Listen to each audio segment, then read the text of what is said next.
Alors, le projet QVCT établissement handicap en Occitanie est d'une réflexion collective qui a été menée avec les organismes gestionnaires, les représentants des établissements pour personnes en situation de handicap, qui interpellaient l'ARS sur le sujet de la fidélisation du personnel. Notre constat, c'est celui d'un secteur médico-social qui se situe dans une transformation de l'offre depuis une dizaine d'années qui s'est beaucoup accélérée, avec des professionnels qui sont habitués à questionner la pratique, à travailler différemment, et c'est vraiment l'ADN du secteur, c'est une spécificité du secteur. Pour autant, il y avait nécessité de placer un coup de projecteur sur ces métiers du médico-social qui sont à la fois très difficiles, ce sont des métiers de l'humain, des métiers de proximité, des métiers de conviction. Et tout ce qui contribue à l'attractivité de ces métiers devait être mis en œuvre. Assez rapidement, l'idée d'une démarche QVCT s'est naturellement imposée, avec pour nous une force qui était celle du partenariat que nous avons avec l'Agence régionale de l'amélioration des conditions de travail, avec qui nous menons différents projets. Et nous avons donc lancé ensemble un appel à manifestation d'intérêt qui avait pour finalité de sélectionner 10 organismes gestionnaires. Les critères de sélection que nous avions posés pour retenir ces 10 organismes gestionnaires étaient une notion de volontariat, et c'était important, des CSE, des personnels, des directeurs et des organismes gestionnaires. Un projet collectif en fait qui nécessite que tous soient mobilisés pour que ce projet réussisse. Ce qui est important aussi, c'est qu'on a souhaité qu'il s'inscrive dans la durée. On a donné 2 ans en fait, à ce réseau d'animateurs pour qu'il parvienne à mener sa mission. Un budget conséquent a été mobilisé par l'ARS de l'ordre de 1 million d'euros. Au-delà de la démarche aujourd'hui qui bénéficie à 30 établissements à peu près du secteur médico-social, il y a bien sûr la volonté que cette démarche puisse être exemplaire, qu'elle puisse être vue, comprise et donner envie à tous nos établissements de s'engager dans des projets de cette nature. Vous allez pouvoir découvrir avec les animateurs l'ensemble des actions, une partie en tout cas des actions qui ont été mises en place, et vous allez voir que c'est tout à fait atteignable et qu'avec une organisation et une envie, on peut concrétiser ce type de projet. En conclusion, je voudrais exprimer ma gratitude pour ce réseau d'animateurs. Vous allez voir qu'ils ont fait un travail formidable, un travail concret, au plus près des problématiques des professionnels. Et à l'heure où aujourd'hui nous déployons en Occitanie un plan qui s'appelle le plan 50 000 solutions, où on va créer des solutions et des places pour les personnes en situation de handicap, où on va recruter énormément pour faire fonctionner ces solutions, la fidélisation et l'attractivité des personnels, c'est un sujet extrêmement important, c'est un sujet crucial. Peut-être, Françoise, donc voilà, on parle d'animateur QVCT, dispositif expérimental. Peut-être, avant de laisser la parole aux animateurs, animatrices QVCT, ce qui serait peut-être intéressant, c'est que tu puisses présenter qu'est-ce qu'on entend par QVCT, et puis de pouvoir présenter ce dispositif expérimental. Oui, merci. Euh, donc, on va faire l'hypothèse quand même que les gens qui sont auditeurs de ce webinaire ne sont pas complètement étrangers à la notion de qualité de vie au travail, qualité de vie et des conditions de travail. Pour le dire rapidement, et vous le verrez mieux dans le support qu'on vous enverra à la fin de cette présentation, la QVCT dont on parle, nous, la qualité de vie des conditions de travail, c'est bien celle qui est définie par les partenaires sociaux dans les différents accords nationaux interpro de 2013 et de 2020, dans lesquels ils affirment de façon forte que la qualité de vie au travail porte d'abord sur l'activité de travail. Et ce qu'il y a d'original dans ces démarches-là, c'est de faire travailler ensemble employeurs et salariés en s'appuyant sur le discours des salariés. Je veux bien que tu ailles à la diapositive 13, s'il te plaît. Ces démarches-là, elles ont une caractéristique majeure. Je veux bien la diapo 13, s'il te plaît, Manu. Alors, Euh, c'est un garçon, il fait des choses comme ça. Voilà. c'est laquelle, la 13? Parce que je vois pas les pages là. C'est Ah, c'est celle-là. celle d'avant. Merci. Hmm. Donc, pour reconnaître une démarche qualité de vie au travail, vous devez trouver de façon simultanée 5 éléments qui définissent ensemble la démarche qualité de vie au travail. Le premier des éléments, c'est la nature des acteurs que vous allez inviter autour de la table. Dans une démarche qualité de vie au travail, une direction seule ne peut pas décider de rentrer dans une démarche qualité de vie au travail. Elle peut le faire pour de la prévention RPS, TMS, etc., mais pas pour qualité de vie au travail, parce que pour qualité de vie au travail, il va s'agir de travailler ensemble avec les parties prenantes de la structure, et donc il faut déjà un accord mutuel employeurs et salariés et représentants des métiers pour se dire on est d'accord pour rentrer dans une telle démarche, parce qu'en disant ça, on va changer de posture dans la façon dont on va traiter les problèmes. On va sortir du ping-pong permanent entre l'employeur propose quelque chose, les salariés valident ou ne valident pas, s'opposent ou ne s'opposent pas, acceptent ou n'acceptent pas. Ce qu'on va faire, c'est ensemble, on va choisir sur quoi on travaille, comment on le travaille, qu'est-ce qu'on fait, comment on l'évalue. Dans ces démarches qualité de vie au travail, l'outil majeur, le processus, vous verrez que les animateurs QVCT ont choisi de vous faire un zoom là-dessus. euh, c'est très précisément les espaces de discussion sur le travail. Ils vous diront ce que c'est. C'est l'endroit qui correspond à la volonté de l'ANI de dire on va s'appuyer sur ce que les gens qui font le travail pensent de leur travail et comprennent leur travail. Donc, ces espaces de discussion, ils sont vraiment au cœur de la machinerie de la qualité de vie au travail. Dans les démarches qualité de vie au travail, on ne fait pas que parler sur le travail. On essaye de modifier les choses en mettant réellement en œuvre les actions, sans pour autant les graver dans le marbre. C'est pour ça qu'on parle plutôt d'expérimentation, qu'on va décider à partir d'état des lieux que là aussi on va construire ensemble. Et évidemment, pour savoir si ça a marché ou pas fonctionné, on va évaluer ensemble. Et vous comprenez bien que évaluer avec une seule voix, employeur et salarié, ça va changer la nature même de l'évaluation. Vous savez également, c'est la diapo d'après Manu, s'il te plaît, que dans ces années, les partenaires sociaux ont identifié 6 champs dans lesquels on pouvait travailler utilement en matière de qualité de vie au travail. C'est d'une part tout ce qui concerne le projet de la structure et la façon dont le management s'en empare, petit ou grand, il n'y a pas de petit ou grand manager, mais manager de petite ou grande équipe, hein. Euh, voilà, toute la sphère du management qui va être un peu au cœur de ça. La question des compétences et des parcours professionnels, bien sûr, la santé, la prévention, les contenus du travail, son organisation, c'est la base, hein. Et puis aussi les questions d'égalité dans le travail pour tous, entre hommes, femmes, jeunes, vieux, personnes en situation de handicap, personnes dites ordinaires. Et puis évidemment toute la question du dialogue social, comment en alimentant le dialogue social à partir de ce qui se passe dans la vraie vie, le dialogue professionnel, on va pouvoir arriver à modifier nos affaires.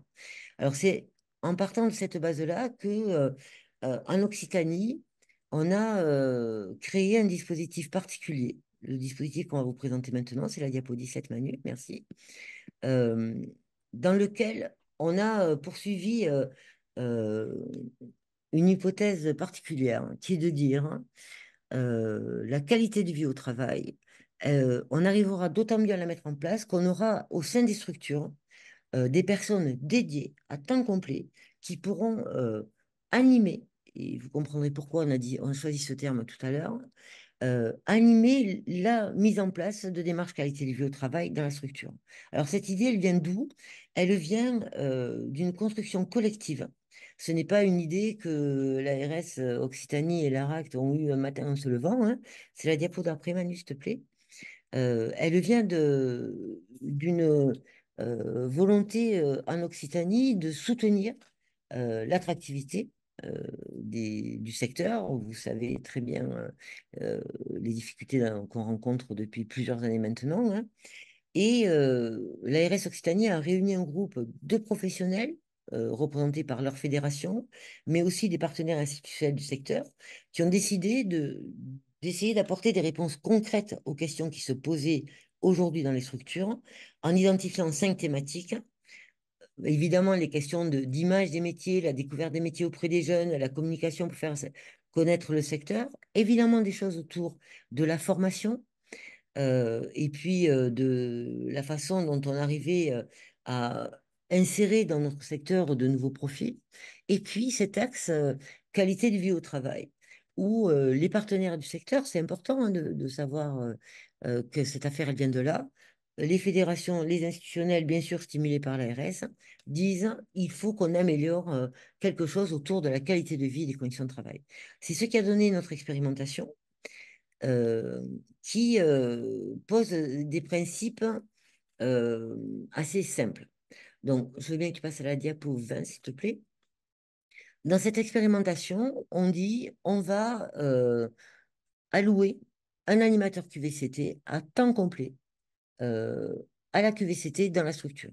Alors, vous comprenez qu'il faut un minimum de compétences pour faire ça. Donc, on choisit de demander des cadres techniques au minimum, un niveau de cadre technique, parce que, bien sûr, il faut que les personnes qui vont être en charge de ça n'aient pas tout à découvrir sur ce que c'est la gestion de projet et la conduite d'un projet.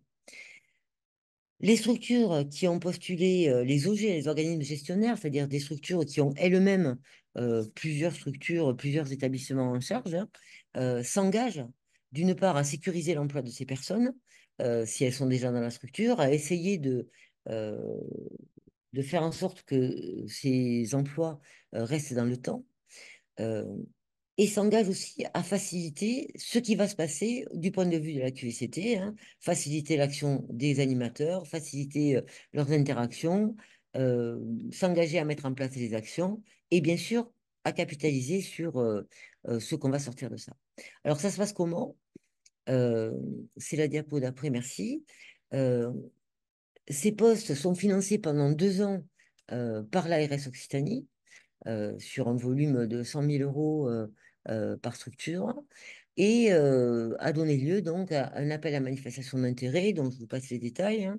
En tout cas, 24 OG, organismes gestionnaires, ont postulé à cette affaire, 10 ont été retenus, 8 aujourd'hui persistent dans ce dispositif pour des raisons diverses et variées sur lesquelles on peut revenir.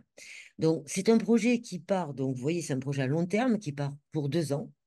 Merci Manu. Et dans ces 2 ans, les animateurs ont deux grandes missions. D'une part, aider la structure à construire une stratégie QVCT adaptée à ceux qu'ils sont et à ce que sont leurs structures, d'une part. Et d'autre part, c'est un peu l'apprentissage par l'exemple, accompagner sous une forme collective 3 établissements par organisme gestionnaire à mettre en place une démarche qualité de vie au travail. Pour ça, ces animateurs QVCT sont réunis dans une formation-action qui est animée par la RACT, qui procède par des rencontres mensuelles de 2 jours. Donc, vous voyez que c'est un dispositif un peu exigeant, hein, pour les animateurs QVCT.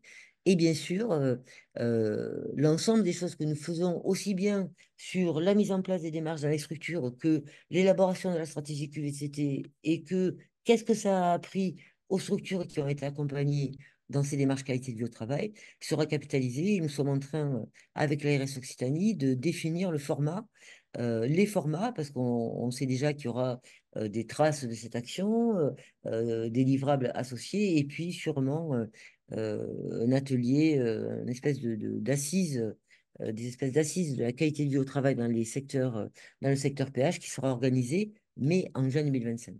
Cette opération est toujours en cours. Sur la diapo d'après, vous verrez les structures qui y participent. Donc aujourd'hui, c'est un peu à la fois un point d'avancement pour vous montrer où on en est. Il nous reste encore 6 mois d'expérimentation, plus le temps de capitalisation. Et puis partager avec vous donc un zoom particulier que les animateurs ont choisi de faire sur cet outil et à la fois ce processus qui est l'espace de discussion sur le travail.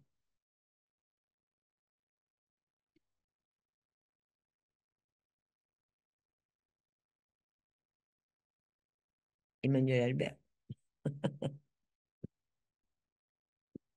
Excusez-moi, je gère 12 écrans en même temps. J'ai que 12 écrans d'afficher, donc c'est compliqué d'afficher toutes les pages. Merci Françoise. Ce qu'on vous propose maintenant, voilà, c'est Françoise a présenté la démarche QVCT, a présenté le dispositif. Maintenant, c'est de pouvoir donner la parole à ceux qui font cette expérimentation. Et donc, on a décomposé effectivement les différents témoignages en différentes séquences. Peut-être qu'on vous propose pour commencer, c'est de se focaliser sur effectivement ces animateurs QVCT. Donc, pour cette séquence, il y aura Maëva Salgue de l'Optéo, Aurore Annette d'APF France Handicap et Nicolas Bouzin, PEP09.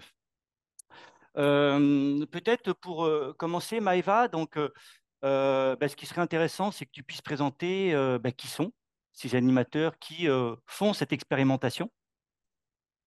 Oui, donc vous l'aurez compris, on est 9 organismes gestionnaires à avoir répondu présent à cette expérimentation et donc 9 animateurs sur la région Occitanie qui sont chacun sur un ou plusieurs départements.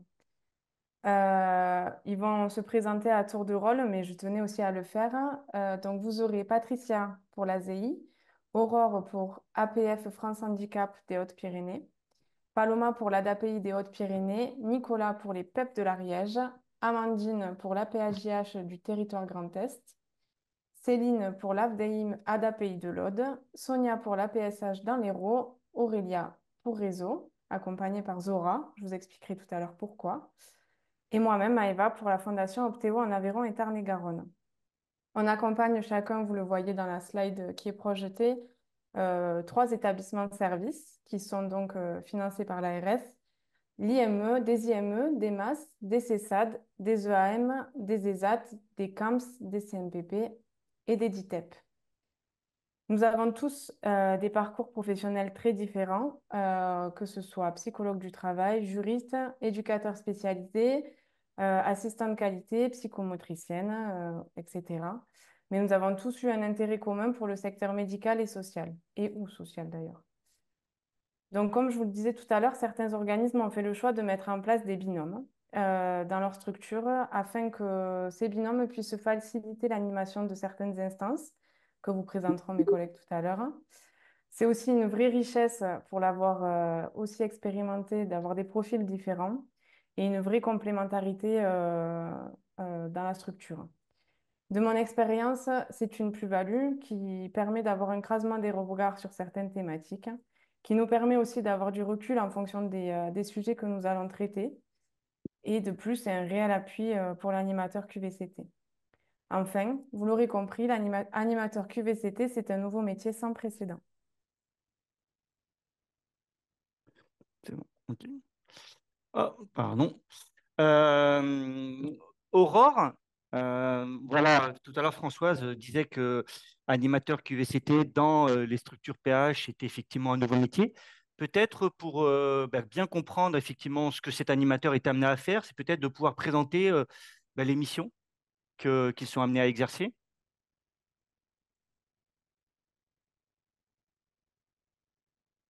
Mais,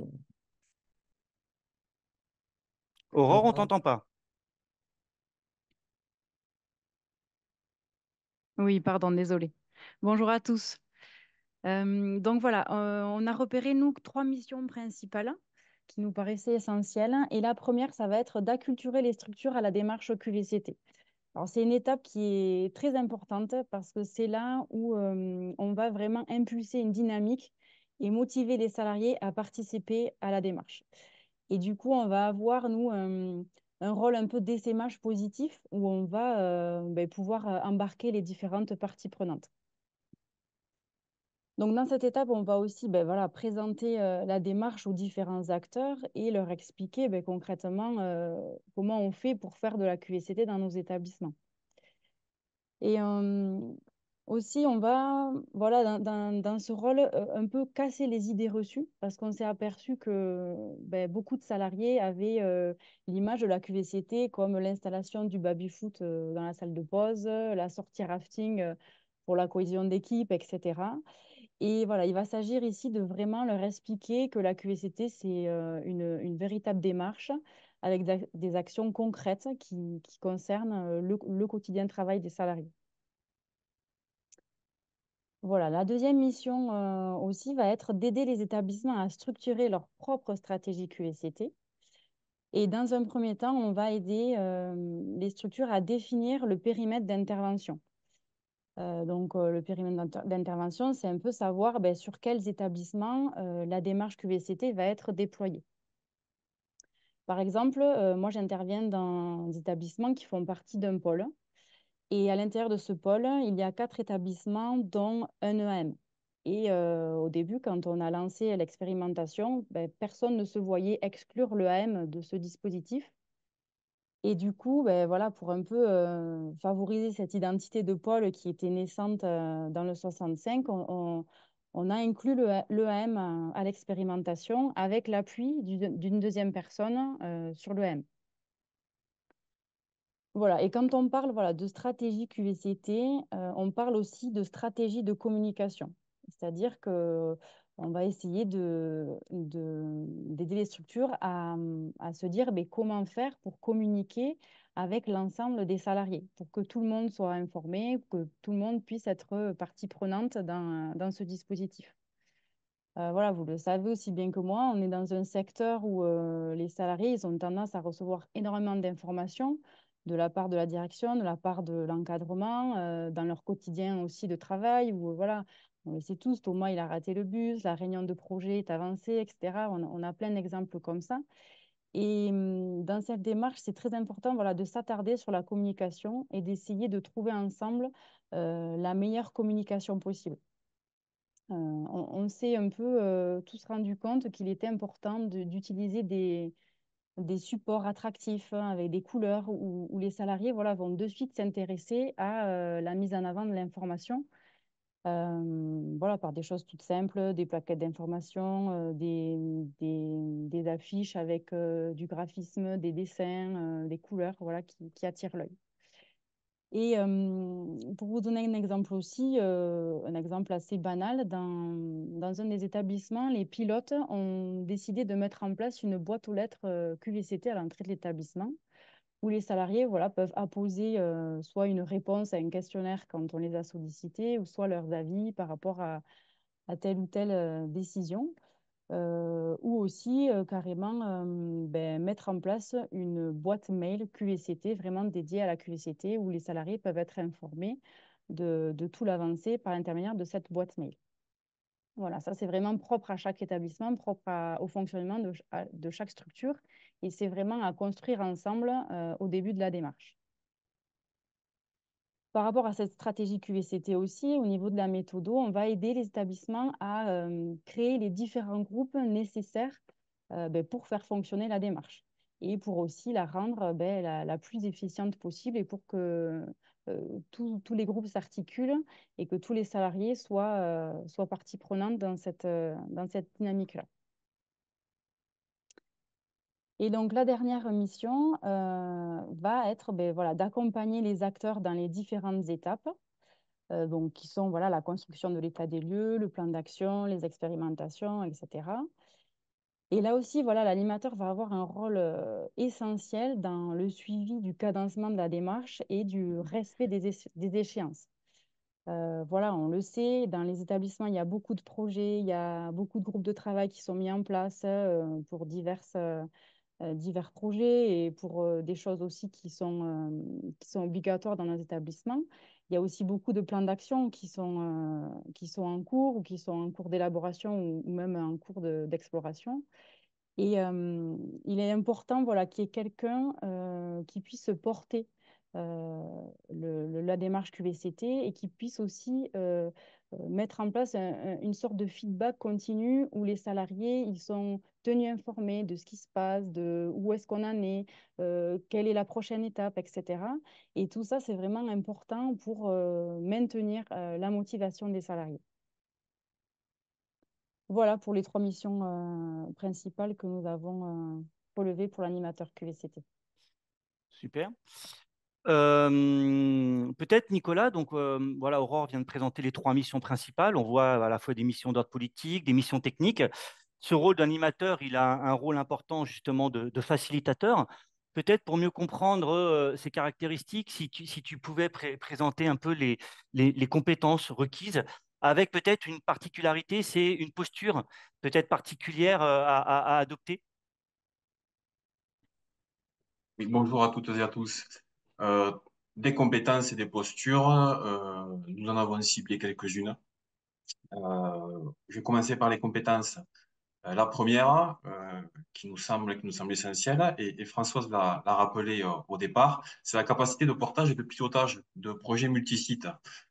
C'est comme tous les projets, c'est la mise en place, le suivi, l'avancée, l'ajustement aussi. C'est faire vivre la démarche, être moteur et force de proposition.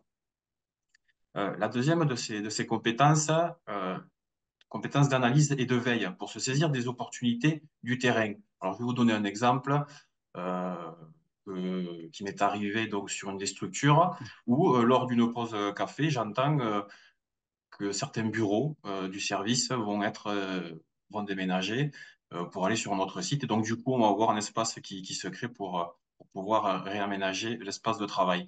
Donc, je me saisis de cette information. Je vais rencontrer la responsable d'unité pour lui demander est-ce qu'il est possible de se saisir de cette information et de le travailler à travers le prisme de la QVCT. Bon, mais la responsable s'en est saisie. On a lancé un processus qui a permis après de pouvoir proposer aux salariés, à travers le prisme QVCT, cette approche et trouver des solutions à ce nouvel aménagement. La troisième de ces compétences, il doit être aussi en capacité de concevoir et d'animer des réunions. Créer des temps différents, des réunions classiques, savoir jauger le groupe. Est-ce qu'on a affaire à des personnes qui connaissent déjà la thématique de la QVCT, c'est-à-dire qui sont un peu en mode croisière, ils savent de quoi on parle, ils sont déjà acculturés, ou est-ce que c'est en mode découverte? Proposer des brises de glace, par exemple, à la suite d'une réunion de fonctionnement, savoir s'adapter, faciliter les échanges entre tous les participants, tout ça pour créer une dynamique participative. Et bien sûr, il doit avoir aussi des compétences relationnelles et d'écoute et d'orientation. Voilà, très rapidement, c'est un zoom sur quelques compétences. Et en ce qui concerne les postures, la première de ces postures qui nous semble importante, c'est l'équidistance. L'animateur se trouve au carrefour des équipes de direction, du CSE, des salariés, des partenaires extérieurs. Et de ce fait, il a une place particulière. Il est important pour l'animateur de pouvoir communiquer sur cette place qui peut être parfois difficile à tenir. Tout ça pour créer un climat propice aux échanges et avoir une position d'impartialité entre tous les acteurs. Voilà, avec comme objectif d'éviter la mise en insécurité des volontaires, des participants. Exemple, l'égalité du temps de parole, la transmission de communication, même niveau d'information. Pour tous les participants, il y a toutes les étapes de la démarche. La deuxième des postures que nous avons relevées, c'est la neutralité. Laisser la place à la discussion et au compromis. Ne pas prendre parti, ne pas orienter les débats, être réellement du côté du travail. C'est ceux qui savent. Donc, c'est permettre de faire émerger ce dont les salariés ont besoin pour pouvoir avancer. On part de l'idée qu'il n'y a pas de petite thématique. Et cette neutralité, c'est aussi le fait de rester sur le point de vue du travail réel. Par exemple, sur une des structures, il y a eu un questionnement en ce qui concerne l'aménagement du point d'accueil. On a pu, à travers, moi en tout cas, donc, du positionnement de l'animateur, à travers la neutralité, j'ai pu proposer des outils aux salariés et leur permettre de partager les points de vue et trouver une solution qui ne soulève pas d'objection. Tout en conservant ce point de vue. Donc ça, c'est quand même, on trouve une des postures importantes. Et la troisième de ces postures, l'animateur est garant du cadre. L'animateur, avec les participants volontaires, pose des règles communes de fonctionnement. Tout ça pour permettre d'aborder un espace sécurisant et constructif. L'animateur est responsable de la forme, la proposition. J'en ai parlé un petit peu sur animation aussi de réunion. Et le fond, ce sont vraiment les salariés qui vont amener les thématiques. Il est aussi garant du principe de subsidiarité. Ce principe de subsidiarité qui est un principe selon lequel la mise en place d'une action, lorsqu'elle est nécessaire, revient à l'entité compétente qui est directement concernée par cette action. Et puis, il doit garder comme fil conducteur que les débats restent au plus près de l'objet des rencontres que sont les EDT.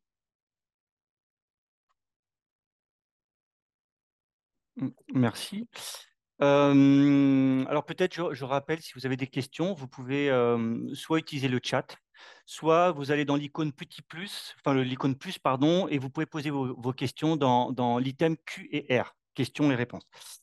Merci. Donc là, on s'est focalisé sur effectivement ce rôle d'animateur, ses fonctions, ses missions, etc. On a bien entendu effectivement qu'il y a un outil, il y a un support qui est extrêmement important qu'utilise cet animateur, c'est l'EDT. Donc là, Ah, attendez, excusez-moi, un petit souci de page. Voilà. Donc là, l'idée, c'est de pouvoir présenter sur ce qu'on entend par ces espaces de discussion sur le travail. Donc pour cette séquence, je vais convier Zora Fredge de Réseau, Patricia González Diaz, Patricia González Diaz, ASEI, et Aurélia Simpson de Réseau. Peut-être Zora, pour commencer. Alors tout à l'heure, Nicolas a parlé de réunions. Alors moi, c'est vrai que des réunions, j'en fais pléthore, hein. Et je voulais savoir, est-ce que les réunions telles qu'aujourd'hui j'y participe ou j'y anime sont des EDT? Et donc peut-être que tu puisses nous présenter c'est quoi que vous entendez par espace de discussion sur le travail? Bonjour. Je dirais que de manière générale, les salariés ont pour habitude d'échanger sur les points qui posent tension, hein, autour de l'imprimante ou de la machine à café, un peu de manière informelle. Donc du coup, ouvrir un espace de discussion permet de formaliser des temps d'analyse sur ce qui crée donc, ces tensions au travail. L'espace de discussion sur le travail permet de recentrer sur les difficultés que peuvent rencontrer les salariés au quotidien, ce qui permet de redonner aux salariés une capacité euh, d'agir et d'améliorer euh, leurs propositions et surtout de pouvoir échanger sur l'écart entre le travail prescrit et le travail réel. Au final, qui mieux que le salarié lui-même peut expliquer les difficultés qu'il rencontre dans sa propre pratique professionnelle. On comprend donc que l'espace de discussion ne s'anime pas du tout de la même manière qu'une réunion classique, car il faut avoir, comme l'a dit Nicolas, des capacités pour faire générer l'expression, amener le groupe à produire des suggestions d'amélioration et surtout participer à ces solutions. Il faut amener le groupe à être force de proposition et amener le groupe à être agile. Cependant, je dirais que ouvrir un espace de discussion sur le travail ne signifie pas ouvrir un espace de revendication, un lieu où la plainte fait loi, ou un lieu où la parole est descendante. Il existe au sein de l'association hein, d'autres instances telles que le CSE ou le CSSCT. Ces instances sont prévues pour cela. Hum, Dans un deuxième temps, je dirais qu'au sein de Réseau Occitanie, j'ai pu co-animer avec Aurélia Simpson, l'animatrice QVCT, trois types de formes d'espaces de discussion sur le travail. Donc, une était une rencontre inter-établissement, deuxième et une masse, visant à un échange entre pairs de trois établissements volontaires. Donc, il y avait dans ce groupe des directeurs, des représentants du CSE et des représentants métiers. Ce qui est intéressant à voir dans ce type de DT, ce sont les échanges de bonnes pratiques, l'émulation qui en a émané, ce qui a pu permettre et faire avancer chacun dans les difficultés qu'il rencontrait. Le deuxième type de DT avait pour but de faire discuter les représentants de la direction, les représentants du personnel. Ce groupe paritaire a favorisé l'expression et le point de vue de chacun, ce qui a permis un bon dialogue social au niveau de l'OG. Et enfin, un EDT auquel j'ai pu participer a été organisé au sein même de l'IME de réseau, lié à une démarche de résolution de problèmes. Les salariés avaient choisi de venir échanger autour du thème améliorer le sentiment d'appartenance à l'IME, accéder à la cohésion et à la cohérence et une confiance réciproque à l'institution, connaître les missions de chacun et harmoniser les pratiques. Donc tout ça. Donc les salariés volontaires ont pu échanger et faire émerger la nécessité de mieux accueillir les nouveaux embauchés et pourquoi pas créer un trombinoscope et un livret d'accueil qui pourrait favoriser leur intégration. En conclusion, je dirais que en identifiant et en collectivement, voilà, en identifiant et en analysant collectivement les éléments qui peuvent poser souci au quotidien, et tout cela en toute bienveillance, on peut apporter des solutions d'amélioration. Et surtout, chacun, forcément, sans s'en rendre compte, change un peu son point de vue et son regard sur le rôle de chacun. Merci. Merci. Patricia, donc voilà, Zora vient de présenter les différents types de DT, etc. On voit bien que ça ne se décrète pas forcément, hein. L'idée, c'est qu'il faut que ça se pérennise, ça vive, etc. Et moi, ce qui m'intéresserait justement, c'est pour toi, ça serait quoi les éléments essentiels pour que ces DT fonctionnent, pour qu'ils puissent vivre? Bonjour à toutes et à tous. Alors, effectivement, construit un espace de discussion pour le travail. Voilà, on peut, pour arriver vraiment à créer cet espace où finalement on a un changement de posture à la fin, il faut quelques prérequis et quelques éléments pour que justement ça puisse produire et que ce soit un espace sécurisé. Donc tout d'abord, moi je dirais qu'il faut poser le cadre. C'est très compliqué d'ouvrir des espaces de discussion sur le travail si les professionnels ne connaissent pas les engagements qui ont été pris en amont de la part de la direction, c'est-à-dire quels sont les objectifs de ce TDT, qu'est-ce qu'on va en faire derrière de production et des sujets abordés.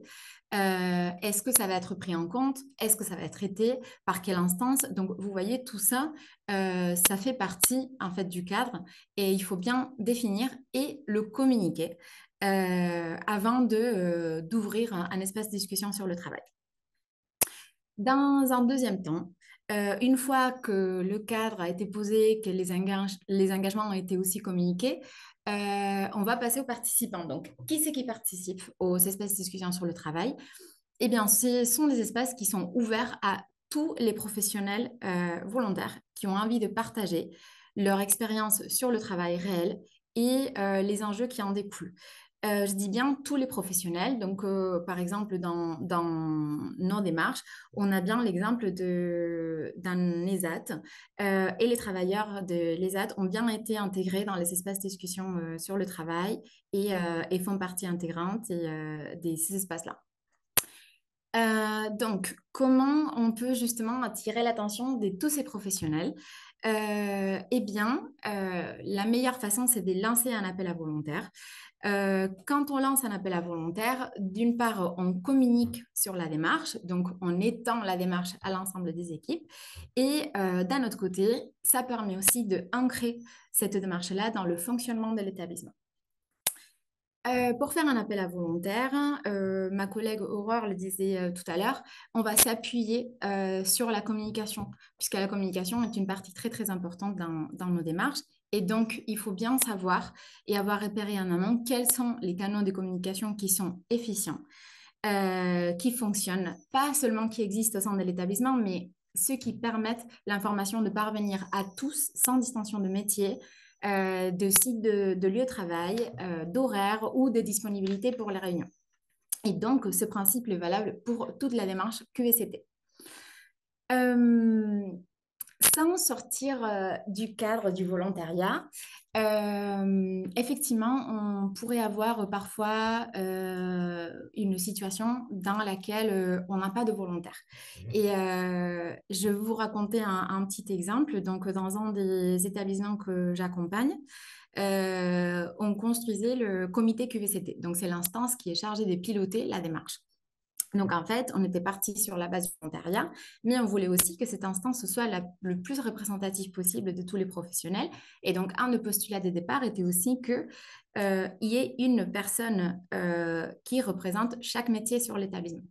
Donc, d'une part, il y a des métiers qui sont seuls au sein de l'établissement, donc pas d'autres professionnels pour participer. Et d'un autre côté, il y avait aussi des métiers, des cœurs de métiers dans lesquels on n'avait pas de volontaires. Donc, on est allé chercher les professionnels pour expliquer en fait pourquoi on avait besoin d'eux dans cette instance. Et donc, on est parti comme ça. On est parti pour former ces comités. Donc, une partie, c'était des volontaires, mais une autre partie, effectivement, c'était on était allé le voir vraiment pour demander leur participation. Eh bien, finalement, figurez-vous qu'une fois qu'on a décidé de lancer les espaces de discussion sur le travail, la question du volontariat s'est posée. Et donc, en comité QVCT, en cette instance, on s'est dit, il vaudrait mieux peut-être ouvrir la démarche à l'ensemble de l'établissement et proposer donc un appel à volontariat. Eh bien, les personnes qui n'étaient pas volontaires au départ, maintenant, il était et aussi à des espaces de discussion sur le travail. Donc, en fait, le volontariat est quelque chose qui peut soit marcher dès le départ, soit se construire aussi par la suite.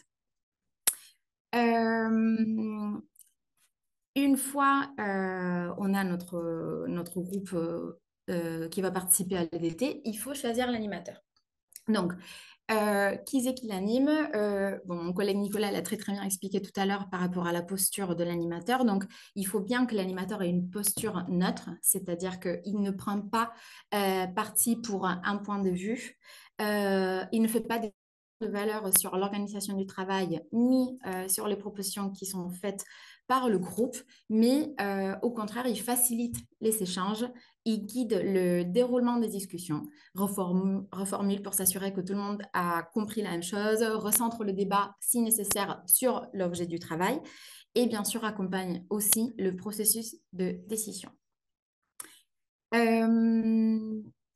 Il existe aussi la possibilité de co-animer, comme Dora et Aurélia l'ont fait, qui d'ailleurs est certainement plus simple que d'animer tout seul, car ça permet aux animateurs de diviser les tâches et de l'animation. Donc, par exemple, il y en a un qui régule la parole alors que l'autre sécurise les productions du groupe, vous voyez. Donc, c'est quand même plus simple. Mais il y a plusieurs façons de faire cette co-animation, c'est-à-dire que là, effectivement, bon, c'était fait de cette manière-là, mais on peut envisager une co-animation par un binôme, direction élue, cadre, salarié de terrain. Vraiment, tout est possible tant qu'on respecte les postulats, effectivement, de cette posture neutre. Et finalement, sécuriser les productions. Donc, la dernière étape, bien évidemment, c'est de sécuriser les productions du groupe, c'est qui nous renvoie aux engagements à la première étape qui avait été pris en amont à l'ouverture de l'EDT.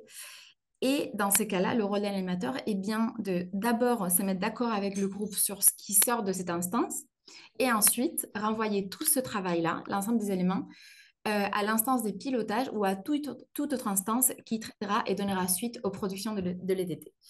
Et c'est donc de cette façon et avec tous ces éléments qu'on arrive à construire un cadre qui est facilitateur et qui permet, in fine, un changement de posture. Merci. Alors moi, voilà, j'entends qu'un espace de discussion sur le travail, ça se prépare, ça se structure, ça s'anime. J'entends également des mots un peu clés, c'est un espace sécurisé, c'est un espace-temps qui vise à favoriser, à permettre l'expression sur le travail. Alors je me dis, comment vous faites? Et donc peut-être, Aurélia, moi ce qui m'intéresserait, c'est que tu puisses peut-être nous donner des exemples concrets sur comment tu animes justement ces espaces de discussion sur le travail qui permettraient de faciliter l'expression des différents collaborateurs, collaboratrices sur le travail. Oui, tout à fait. Merci, Emmanuel. Alors vraiment, là, je vais vous présenter comment animer un espace de discussion sur le travail de manière concrète. Comment ça marche? Alors, comme le disait Zora tout à l'heure, en fait, un espace de discussion sur le travail, c'est différent d'une réunion classique. Au niveau de sa préparation, de la trame, de l'ordre du jour et des objectifs, là, on retrouve la structuration d'une réunion classique. Mais à la différence, l'espace de discussion sur le travail, son but, c'est vraiment de favoriser l'expression libre, de permettre le partage de la compréhension, de croiser les différents points de vue, d'être dans la cohésion de groupe et l'analyse collective, enfin qu'elle puisse être vraiment concertée. Pour ça, c'est vraiment essentiel de mettre en place un cadre de communication qu'on retrouve tout le temps dans la démarche qualité de vie au travail. J'y reviendrai un petit peu après. Donc, au niveau du support et des modalités des espaces de discussion sur le travail, Le but, c'est qu'ils puissent croiser les points de vue et de considérer la parole de tous. Pour ça, il peut y avoir des supports, alors donc des supports d'animation qui seront pas juste comme un tour de table. Le but, c'est que ça soit pas descendant comme une réunion classique, mais que ça permette la concertation et que ça ouvre et distribue la parole.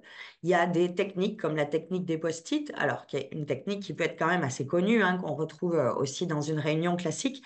Mais là, ça permet en fait de partir du niveau individuel pour pouvoir discuter ensemble, voilà, de manière collective, des propositions qui sont faites. En fait, le but, c'est que les conclusions et les propositions soient questionnées et validées par le groupe. On cherche vraiment à faire une évaluation collective de la pertinence de ce qui est produit.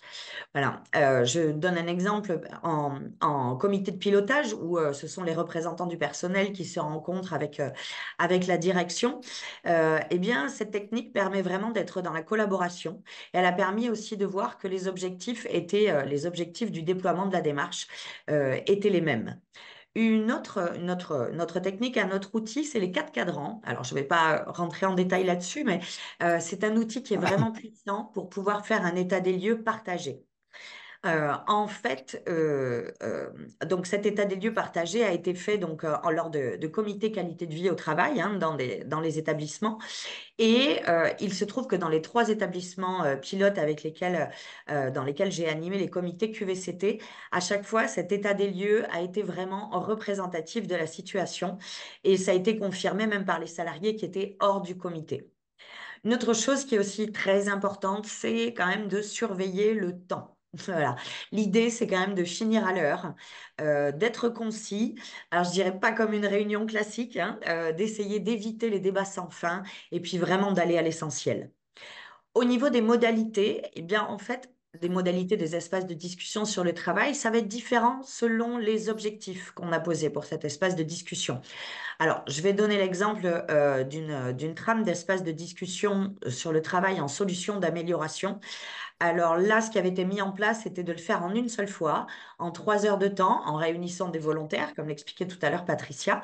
Et au début, alors on part sur des situations concrètes de travail qui posent problème, on en cherche les causes, on analyse un peu toutes ces dimensions, et à partir des causes, on fait des propositions de pistes de solutions. Voilà. Mais en fonction en fait du temps qu'on peut avoir et donc des objectifs, ça peut être fait en 2 fois, ça peut être fait en plusieurs fois. Enfin, vraiment, l'idée, c'est que les espaces de discussion s'adaptent aussi aux situations.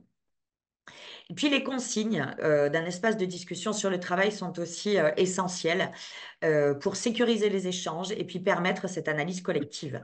Donc il y a le cadre de communication, hein, comme je le disais tout à l'heure, qui doit être vraiment, qui doit permettre en fait cette bienveillance, de ne pas être dans le jugement, d'être dans l'écoute. Ça permet ainsi en fait d'être dans le respect et d'éviter les conflits, ce qui est vraiment sécurisant pour les participants de l'espace de discussion. On cherche aussi vraiment à recentrer sur l'organisation de travail. Alors, je repense en fait à des espaces de discussion où, quand on analysait en fait les situations problèmes, ça démarrait d'abord par dire ah ben c'est la faute, c'est toujours les mêmes qui font, c'est toujours les mêmes qui veulent rien faire, etc. Et donc là, l'idée, c'est vraiment de relancer sur le comment on aimerait que ça se passe de manière générale. C'est-à-dire, il faut vraiment chercher à questionner le comment plutôt que le pourquoi. Voilà, il peut y avoir des questions clés en fait à utiliser pour recentrer sur cette organisation de travail. Par exemple, qu'est-ce qui définit notre façon de bien faire? Qu'est-ce qu'on veut? Qu'est-ce qu'on ne veut plus? Qu'est-ce qui pourrait aider à améliorer l'organisation? Enfin, je reviendrai sur le retour des participants que j'ai pu avoir à ces espaces de discussion. Et je peux dire que les salariés ont apprécié et les directions aussi, en fait. Alors, je repense notamment à une salariée qui arrivait à un espace de discussion et au début, elle avait pas d'idée, elle n'était pas très à l'aise, elle était plutôt réservée.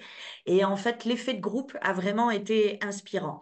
À la fin, au moment de la clôture, elle a vraiment, elle a dit qu'elle avait vraiment apprécié de pouvoir s'exprimer, d'entendre aussi les difficultés des autres, d'avoir des nouveaux points de vue sur la situation. Et puis, elle a vraiment pris plaisir, en fait, à participer à cet espace de discussion et m'a dit qu'elle serait vraiment partante pour revenir y participer si l'occasion se présentait. En fait, la concertation dans ces espaces de discussion, ça permet vraiment la transparence sur les projets, sur les idées, ça responsabilise les acteurs et puis ça favorise vraiment l'engagement. Je pense aussi une petite anecdote, c'était une adjointe de direction aussi qui m'a dit vraiment avoir apprécié venir au comité QVCT dans sa structure.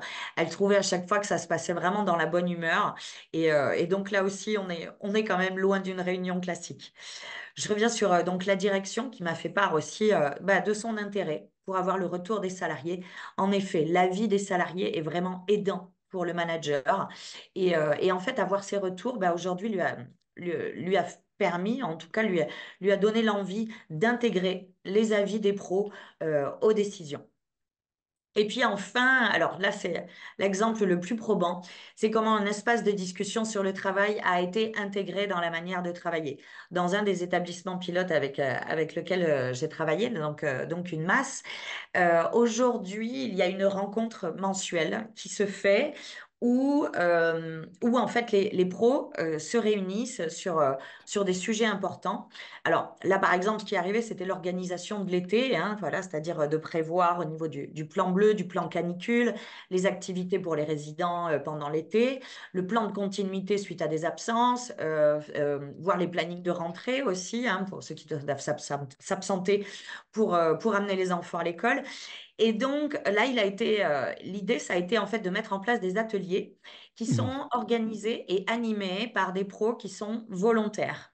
Et en fait, donc j'ai assisté en fait à ces ateliers et vraiment, les participants, les salariés étaient vraiment engagés, étaient vraiment participants et ont vraiment proposé des solutions. Ça s'est vraiment extrêmement bien passé au niveau de l'ambiance, au niveau du partage. Et puis, à la fin, en fait, chaque groupe, enfin, chaque atelier est parti avec des solutions très concrètes sur la mise en place et sur ces différents sujets. Voilà. Donc, je peux vraiment dire que l'espace de discussion sur le travail, tant dans son animation que dans ses modalités, est vraiment différent d'une réunion classique. Merci. Peut-être je propose de faire un petit temps d'échange de discussion. Donc, j'ai noté quelques petites questions ou remarques dans le chat et l'item QR. Donc, il y a Christophe Clérici qui dit effectivement que l'EDT est intimement lié à la définition qu'on fait de la QVCT. Alors, Françoise a présenté au démarrage effectivement la définition que nous renvoyait de la QVCT, hein, c'est qui était définie par les partenaires sociaux dans le cadre de l'ANI, où vraiment on parle travail dans le quotidien, tel que les collaborateurs sont amenés à le faire, dans ce qu'on appelle, nous, le travail visible, hein. Et peut-être j'en profite pour vous préciser que le diaporama qui est présenté là vous sera également envoyé. On vous renverra le lien du webinaire, enfin du replay et du diaporama. Il y a une question d'Élodie Sivry sur la question du cadre entre l'engagement direction-gouvernance et ce qui se pose la question sur quelle forme cet engagement, sur quelle forme cet engagement s'est structuré. Est-ce qu'il y a eu un accord écrit? Et voilà, je ne sais pas si les animateurs QVCT peuvent rebondir.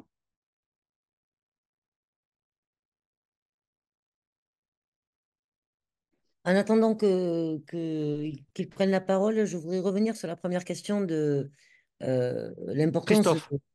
du lien avec la définition de la qualité de vie au travail. Alors, c'est vraiment le premier pas qu'on fait dans une démarche qualité de vie au travail, c'est de se mettre d'accord sur d'abord qu'est-ce qu'on comprend de la qualité de vie au travail, hein. Les animateurs ont bien témoigné de la nécessité de ce temps où on écarte des fausses bonnes idées qui seraient des actions périphériques au travail qui ne passeraient pas par la case travail. Et c'est un temps qui est indispensable au démarrage, bien sûr, pour qu'on se dise qu'on va travailler sur l'activité de travail, sur les processus, sur la performance au sens noble du terme de la structure, hein, comment on prend bien en charge nos bénéficiaires. Mais c'est aussi une dimension pédagogique de la qualité de vie au travail qui est présente à tous les moments, parce que les acteurs changent, parce que tout le monde n'est pas dans tous les groupes, etc. Et donc, en permanence, il faut bien se redire de quelle qualité de vie au travail on parle, sinon on va s'égarer sur des chemins qui peuvent se révéler contre-productifs quant à la production de la structure. Donc, c'est vraiment essentiel, cette définition-là, hein. Elle est à discuter en amont. Qu'est-ce que c'est la qualité de vie au travail dont on parle? Et surtout, qu'est-ce que c'est la qualité de vie au travail pour nous? dans notre projet, dans notre établissement, dans notre équipe, parce que ça va se traduire par des éléments très concrets sur lesquels on va pouvoir agir, parce que sur le sentiment général de qualité de vie au travail, on ne va pas y arriver. Et ça dure tout au long de la démarche qualité de vie au travail.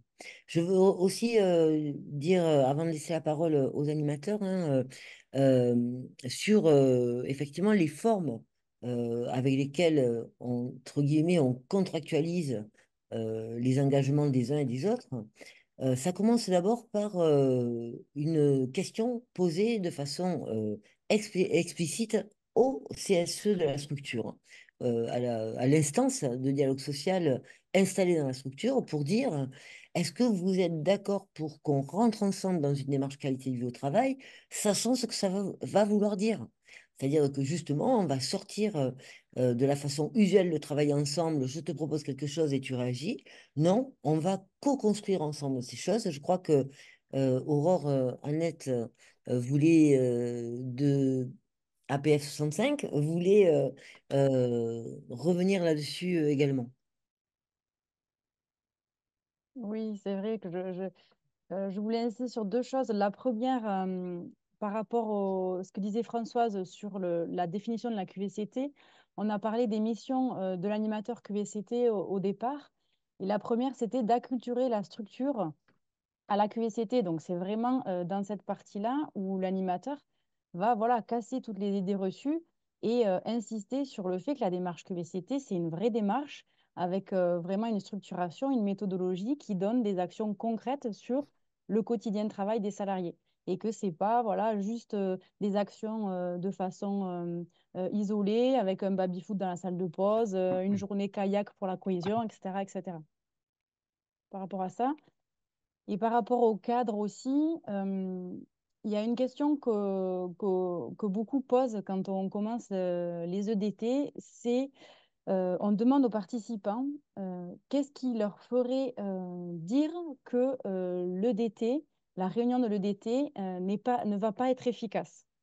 Et en fait, quand on leur pose cette question d'efficacité de la réunion, ils nous disent tous ceux qu'ils ont vécu dans les autres réunions qui leur font penser que la réunion n'est pas efficace. Souvent, ils parlent du cadre. Ils parlent de ben, arriver à l'heure, respecter la parole de l'autre, être présent à toutes les réunions, ne pas parler tous en même temps. Voilà, des exemples comme ça. Et du coup, ce cadre et ces règles, elles sont souvent co-construites en fait avec les participants de l'EDT. Et c'est ça aussi qui fait la richesse et qui motive les salariés dans ces instances-là. Voilà. Et après, l'animateur aussi toujours va insister et va toujours rappeler, Nicolas l'a beaucoup dit, la nécessité de, que chaque partie en fait puisse se mettre au même niveau et échanger aussi bien entre la direction et les salariés qu'entre les salariés de façon bienveillante, etc. Donc voilà, l'animateur rappelle toujours le cadre, mais les salariés le définissent aussi eux-mêmes. Voilà, je pense que si quelqu'un veut rajouter quelque chose, je vois que Zora a levé la main. Après, peut-être sur la question, parce que je l'ai retrouvée par rapport à la question d'Élodie Sivry, c'est sur l'engagement politique, c'est-à-dire qu'à un moment donné, pour que ces EDT, cette démarche QVCT puisse vivre, puisse fonctionner, il faut cette volonté politique.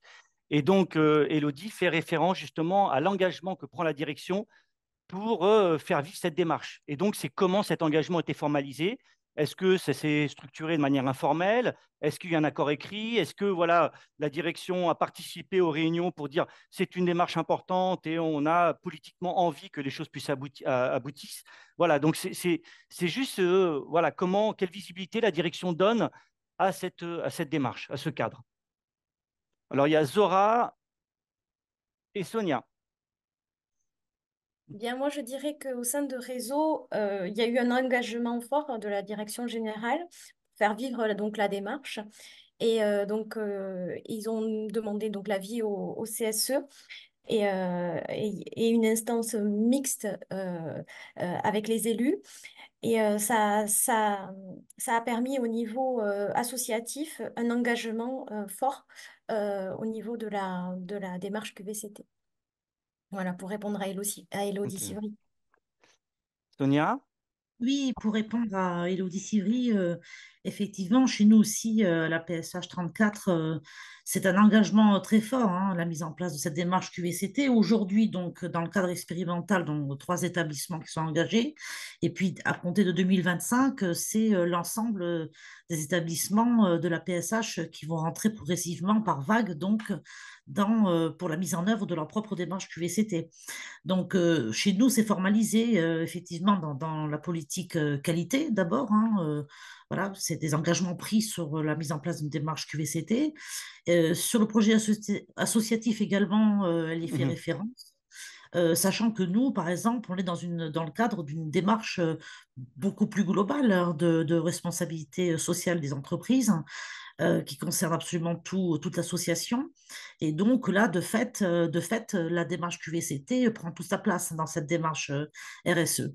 Donc oui, forcément, il y a un fort engagement de Loger à ce niveau-là, et qui lui-même pilote, comment dire, pilote et reçoit toutes les propositions, toutes les décisions des copies, le QVCT, des établissements engagés dans la démarche à ce jour. Voilà, puisqu'il y a un comité de pilotage central à Loger de la démarche QVCT. Voilà. Super, merci. Alors, Grégory Kouchi t'a posé une question. Donc, sur à un moment donné, les premiers retours des animateurs QVCT, je vous propose que cette question, on se la réserve à la fin, d'autant plus que Grégory, pour la suite, effectivement, des exposés, il y a peut-être une partie des témoignages qui vont répondre à vos questions. Donc voilà, on a commencé par présenter la démarche QVCT, définir la QVCT, présenter l'expérimentation. Ensuite, on a présenté le rôle, les missions de l'animateur et on s'est focalisé beaucoup sur l'espace du temps sur le travail, comment ça fonctionne, comment ça vit, etc. Pour autant, moi, ce qui m'intéresse, c'est de mieux comprendre en quoi ces espaces de discussion ils sont utiles pour les organisations, pour les salariés. Et donc, pour cette partie-là, je vais convier Céline Verdier de l'AFDAIM ADAPI 11 et Amandine Kozinski de la Fédération APAGE témoigner. Et peut-être, Céline, pour commencer, voilà, Oui. sur la question de l'utilité, voilà, comment, à un moment donné, moi, tu pourrais m'expliquer pourquoi, justement, le DT est utile dans mon organisation, et peut-être nous renvoyer quelques exemples pour construire justement cet argumentaire pour mettre en place des espaces d'étudiants sur le travail. Oui, merci Emmanuel. Bonjour à tous. Donc, pour vous parler de l'utilité de ces espaces de discussion sur le travail, je vais commencer dans un premier temps, par caractériser les espaces qui sont déjà existants dans les structures, pour ensuite vous parler un petit peu plus de ces EDT qui ont été mis en place dans le cadre de nos démarches et vous dire pourquoi ils fonctionnent. Dans chaque établissement que nous accompagnons, que ce soit des IME, des ESAT, des MAS, des DITEP, etc., dans cette démarche QVCT, des espaces de discussion sont déjà en place, structurés et planifiés dans l'organisation du travail. Ces espaces, qu'ils soient des temps de transmission, des réunions hebdomadaires, institutionnelles, de direction ou encore des groupes de travail, sont essentiels pour le bon fonctionnement de l'établissement. Cependant, ils présentent certaines limites, même si bien sûr on y va avec les meilleures intentions et on essaie d'être le plus efficace possible. Souvent, la communication y est majoritairement descendante et les discussions se concentrent bien souvent sur le travail prescrit plutôt que sur le travail réel. Les professionnels n'ont pas de vrai pouvoir décisionnel et ce sont souvent les sujets urgents qui prennent le pas sur les autres points à l'ordre du jour. En somme, ces espaces ne permettent pas toujours de parler librement du travail. Et donc, pourquoi les EDT qui ont été mis en place dans cette démarche fonctionnent? Eh bien, déjà parce qu'ils se distinguent par le processus de prise de décision. Les professionnels, que ce soit des moniteurs d'atelier, des aides-soignants, des moniteurs éducateurs ou encore des chefs de service, sont véritablement les acteurs, les moteurs de ce processus décisionnel. Cela construit un espace de prise de décision sécurisé qui s'appuie sur l'expertise terrain, sur l'expertise de l'ensemble des professionnels. En étant partie prenante de ce processus, nécessairement, les professionnels vont y adhérer puisqu'ils vont construire ces pistes d'amélioration et ça va faciliter, bien sûr, leur mise en œuvre, notamment dans la phase de la démarche qui est la phase d'expérimentation où ils vont pouvoir évaluer ensemble si les pistes, on va dire, fonctionnent, atteignent les objectifs ou pas. J'ai un exemple là en tête d'un travail sur les plannings dans une masse, donc sur un service d'internat où des professionnels ont travaillé ensemble sur des modifications de planning.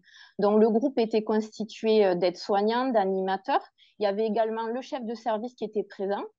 Et lors des différentes rencontres, spontanément, les bénéfices sont apparus à la fois pour les professionnels et également pour les personnes accompagnées. En fait, ce qui a été remarqué, c'est qu'en fait, les demandes de professionnels étaient souvent non pas de finir plus tôt ou commencer plus tard, mais c'était nécessairement, essentiellement, d'être plus présent sur les temps de repas ou être plus présent au moment du coucher, ce qui leur permettait de réaliser le meilleur accompagnement possible des personnes accompagnées. Donc, on a vraiment ces bénéfices-là qui sont venus assez rapidement dans ces phases d'expérimentation. Je pense également à un autre exemple, là, c'est dans un ESAT, où la méthodologie des EDT a été utilisée pour organiser un service d'espace vert à responsabilité élargie. Chaque étape de cette nouvelle organisation est construite collectivement, que ce soit de la répartition des missions à l'organisation hebdomadaire des chantiers, avec la présence des moniteurs d'atelier, de la chef de service et également de la direction en fonction des sujets traités.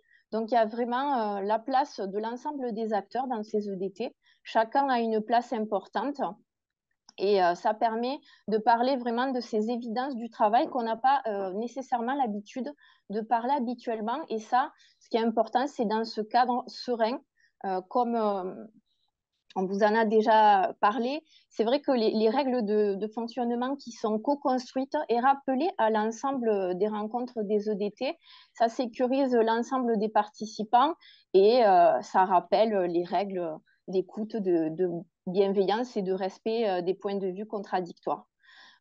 Ces EDT, ce qui est aussi important, c'est que ça permet de partager la compréhension de chacun des situations problématiques et ça permet de trouver les solutions, on dira, les plus adaptées. Voilà. La parole, il y a un sentiment de la part des professionnels de prise en compte de la parole et nécessairement, ça va favoriser leur engagement. Super. Donc, dans l'utilité, voilà, je traduis qu'il y a deux formes d'utilité dans l'EDT. Il y a une utilité que je vais appeler sociale, c'est-à-dire que ça permet aux gens de discuter, de partager des points de vue, y compris qui sont différents, et donc de se mettre d'accord. Et puis, il y a une utilité opérationnelle qui permet de définir des objets concrets sur lesquels les structures, les organisations vont pouvoir travailler. Donc, Céline, tu as parlé du planning. Peut-être, Amandine, si toi, tu pouvais peut-être nous renvoyer également d'autres sujets, d'autres exemples qui ont été abordés par les EDT. Et surtout, c'est peut-être voilà, comment tu as pu les faire ressortir dans tes espaces de discussion sur le travail. Alors, bonjour à tous. Oui, alors en effet, comme ça a été dit, les espaces de discussion traitent des situations concrètes de travail.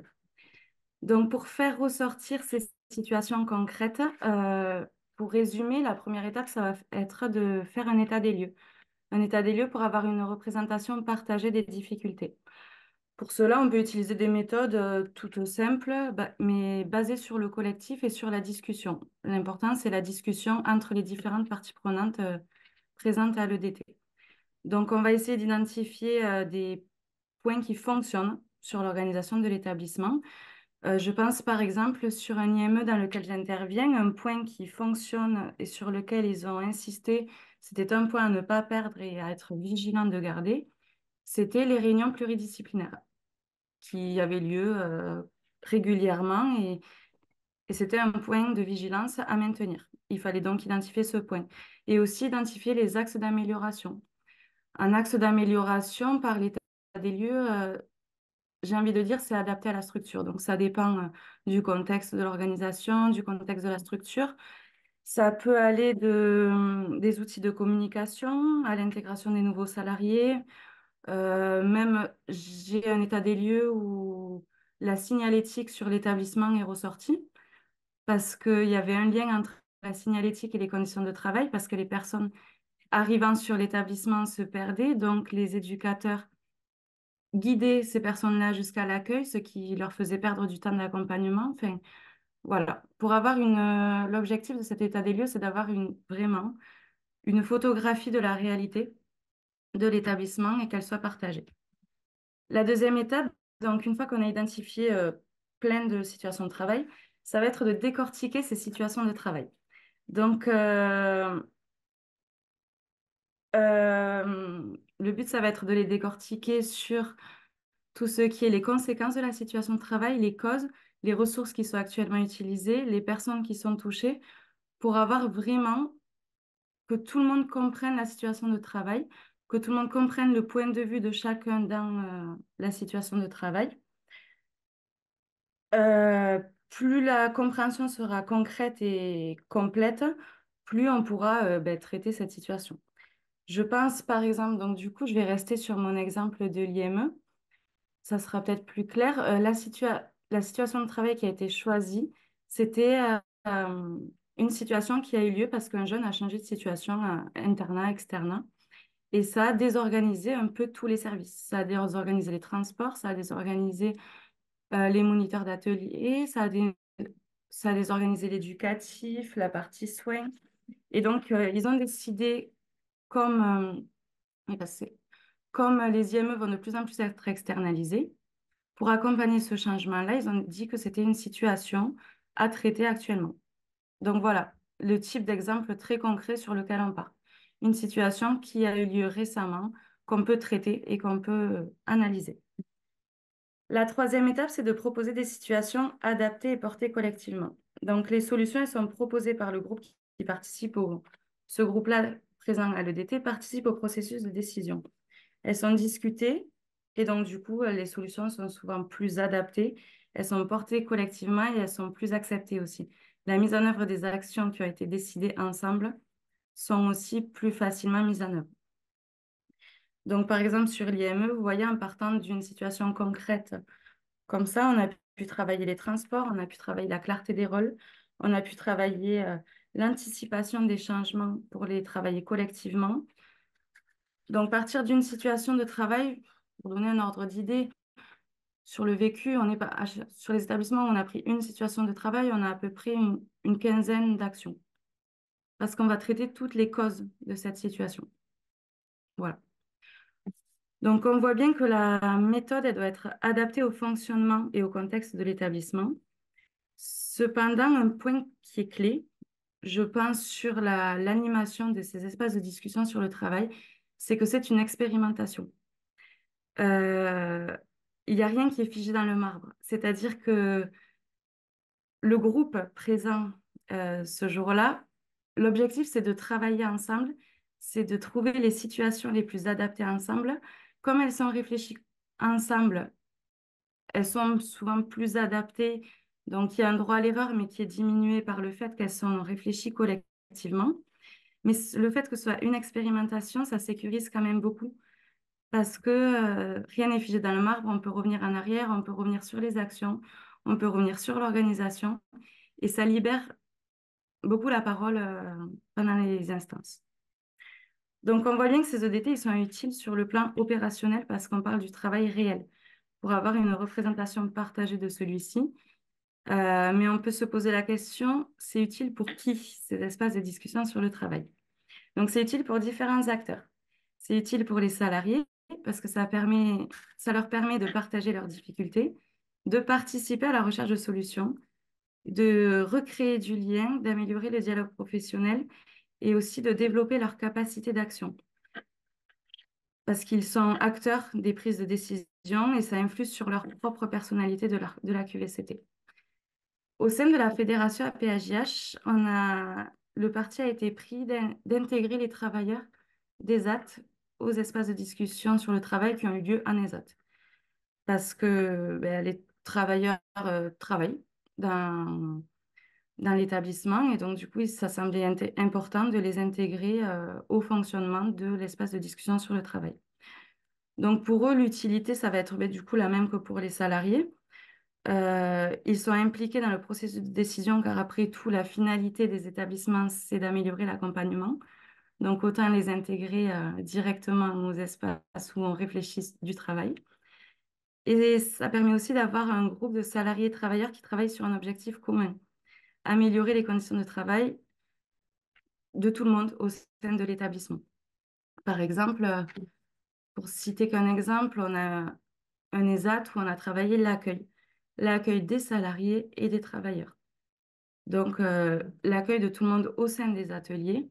Et donc, on a des actions forcément qui sont des actions spécifiques aux salariés, des actions spécifiques aux travailleurs, mais finalement, à force de réflexion, on s'est aperçu que les actions pouvaient être applicables aux salariés et aux travailleurs sur l'intégration.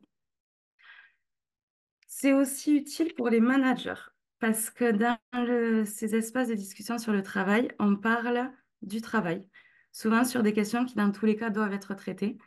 Donc, autant s'appuyer sur le groupe présent au sein de l'espace de discussion sur le travail pour traiter ces questions. Les managers peuvent s'appuyer et écouter les équipes pour identifier les solutions les plus adaptées et ne pas travailler les solutions, j'ai envie de dire, pas seuls dans leur coin, mais au moins ça leur donne un soutien pour avoir les solutions les plus adaptées à une situation de travail. Ensuite, c'est aussi utile pour les représentants du personnel parce qu'ils peuvent participer à ces temps d'échange avec les équipes du terrain. Ces temps sont planifiés dans l'organisation. C'est un vrai temps d'échange collectif en équipe pluridisciplinaire. C'est pas une discussion entre deux portes, donc ça leur permet d'avoir vraiment des remontées du terrain sur l'état de la structure. Et ça participe donc à améliorer le dialogue social. Enfin, c'est utile aussi pour la direction, parce que la direction va pouvoir enrichir les réflexions stratégiques, notamment en période de changement, avec des éléments en lien avec la réalité du travail et le vécu des salariés. Ces espaces permettent de développer le management participatif et de faciliter l'engagement des salariés en leur laissant une place pour être acteurs de leurs conditions de travail. Donc, on voit bien que chaque acteur trouve sa place et son utilité dans ces espaces de discussion sur le travail. Merci. Merci. Alors, on a vu dans cette expérimentation, excusez-moi, voilà. On a vu dans cette expérimentation, voilà, qu'il y a eu effectivement des éléments que vous avez partagés autour de la définition QVCT. Vous avez mis en place une démarche en insistant fortement sur cette volonté politique. Vous avez présenté le rôle important de cet animateur en tant que facilitateur. Vous avez présenté également l'outil qui est l'espace de discussion sur le travail, qui est un espace-temps où on discute, on parle travail, qui permet d'objectiver des situations problèmes et de définir des objets de travail qu'on va pouvoir expérimenter pour la suite. Peut-être dans cette dernière séquence, peut-être en conclusion, donc Sonia Schmidbauer de la PSH 34 et Paloma Béguet de la DAPI 65, peut-être présenter, selon vous, c'est quoi les leviers d'action favorables à la mise en place de cette démarche QVCT, à ces espaces sur le travail, et à contrario, ça serait quoi les points de vigilance? Sonia? Oui, oui, bonjour à toutes et à tous. Alors, sans trop faire de redites avec ce qui vous a été présenté précédemment, on va quand même revenir sur le portage technique et vraiment le rôle de l'animateur, voilà, sous un autre angle. Puis on abordera la question du portage, bien sûr, politique. S'agissant du portage technique, c'est l'animateur qui l'incarne, hein. Donc, en tant que créateur de liens, en tant que facilitateur et faisant preuve d'adaptabilité, hein, nous le verrons un peu plus tard avec Paloma Béguet qui vous fera un zoom en particulier sur cette question d'adaptabilité au système de contraintes. Et puis l'animateur en tant que maître du temps et garant du bon déroulement de la démarche. Donc, l'animateur, lui, il est créateur de liens à différents niveaux. Tout d'abord dans les EDT, puisque il fait se rencontrer les personnes et qu'elles puissent échanger pour co-construire et aboutir à des solutions communes, décidées de façon commune.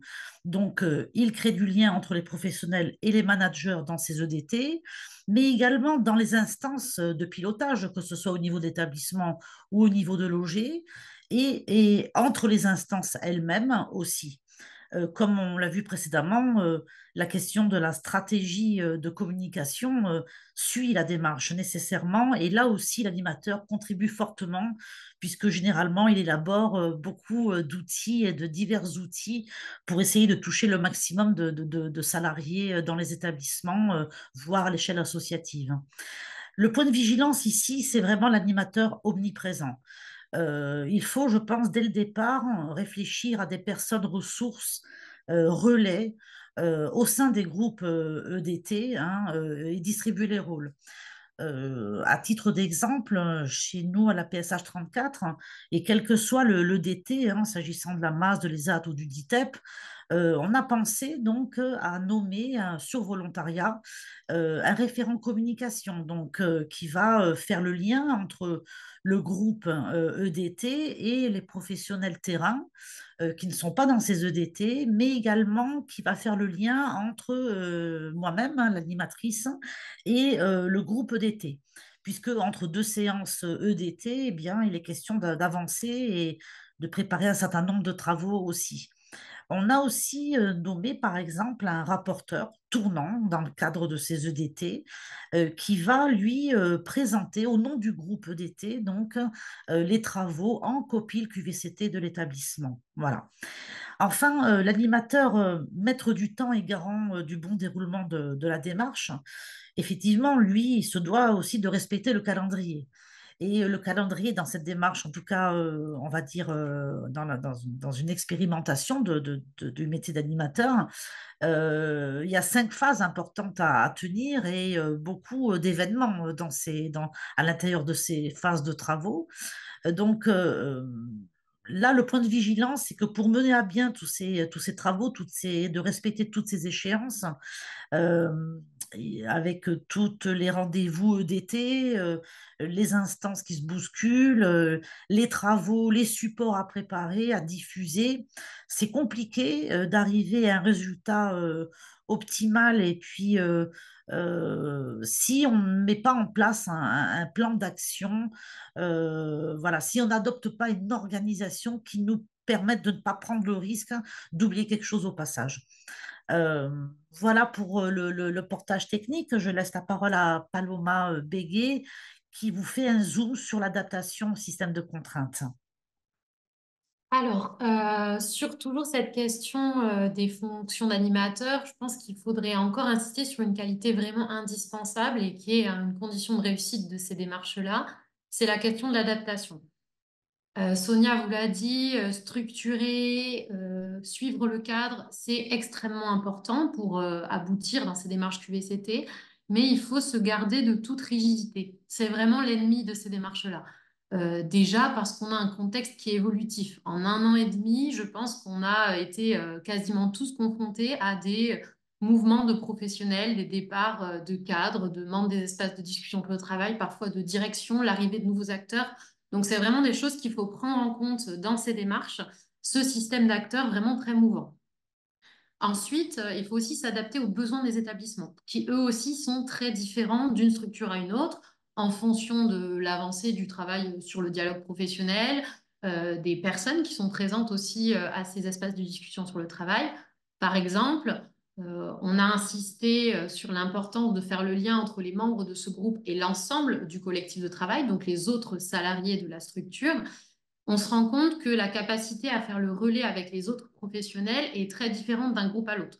Moi, j'ai des établissements où les professionnels sont super autonomes et on en rencontre d'autres où il faut vraiment être présent sur le terrain entre les sessions pour faire un étayage, pour refaire le lien avec l'ensemble des salariés de la structure sur ce qui se passe dans ces espaces de discussion pour le travail, parce que l'important, c'est que ça parle à tout le monde et puis surtout que ce soit représentatif des besoins de l'ensemble des salariés des structures. Donc, C'est ça aussi l'intérêt d'avoir quelqu'un qui soit dédié à temps plein à la QVCT, c'est de pouvoir s'adapter aux besoins des établissements et d'être présent quand il y en a besoin.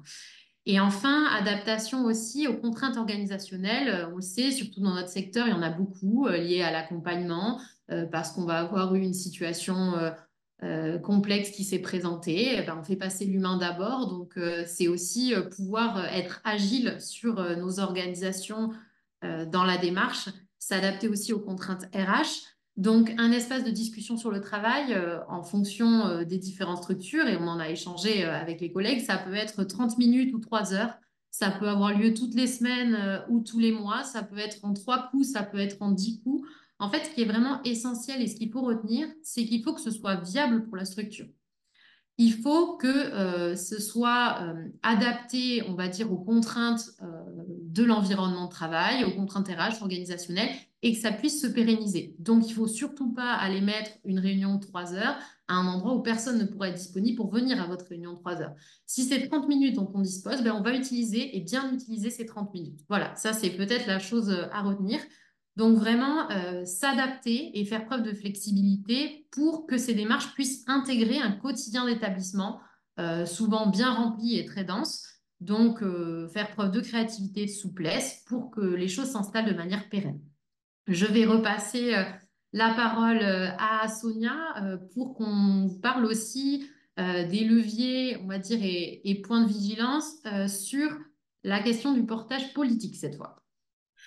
Oui, alors s'agissant du portage politique, bon, ben, vous l'avez compris d'abord, c'est la question de la volonté politique.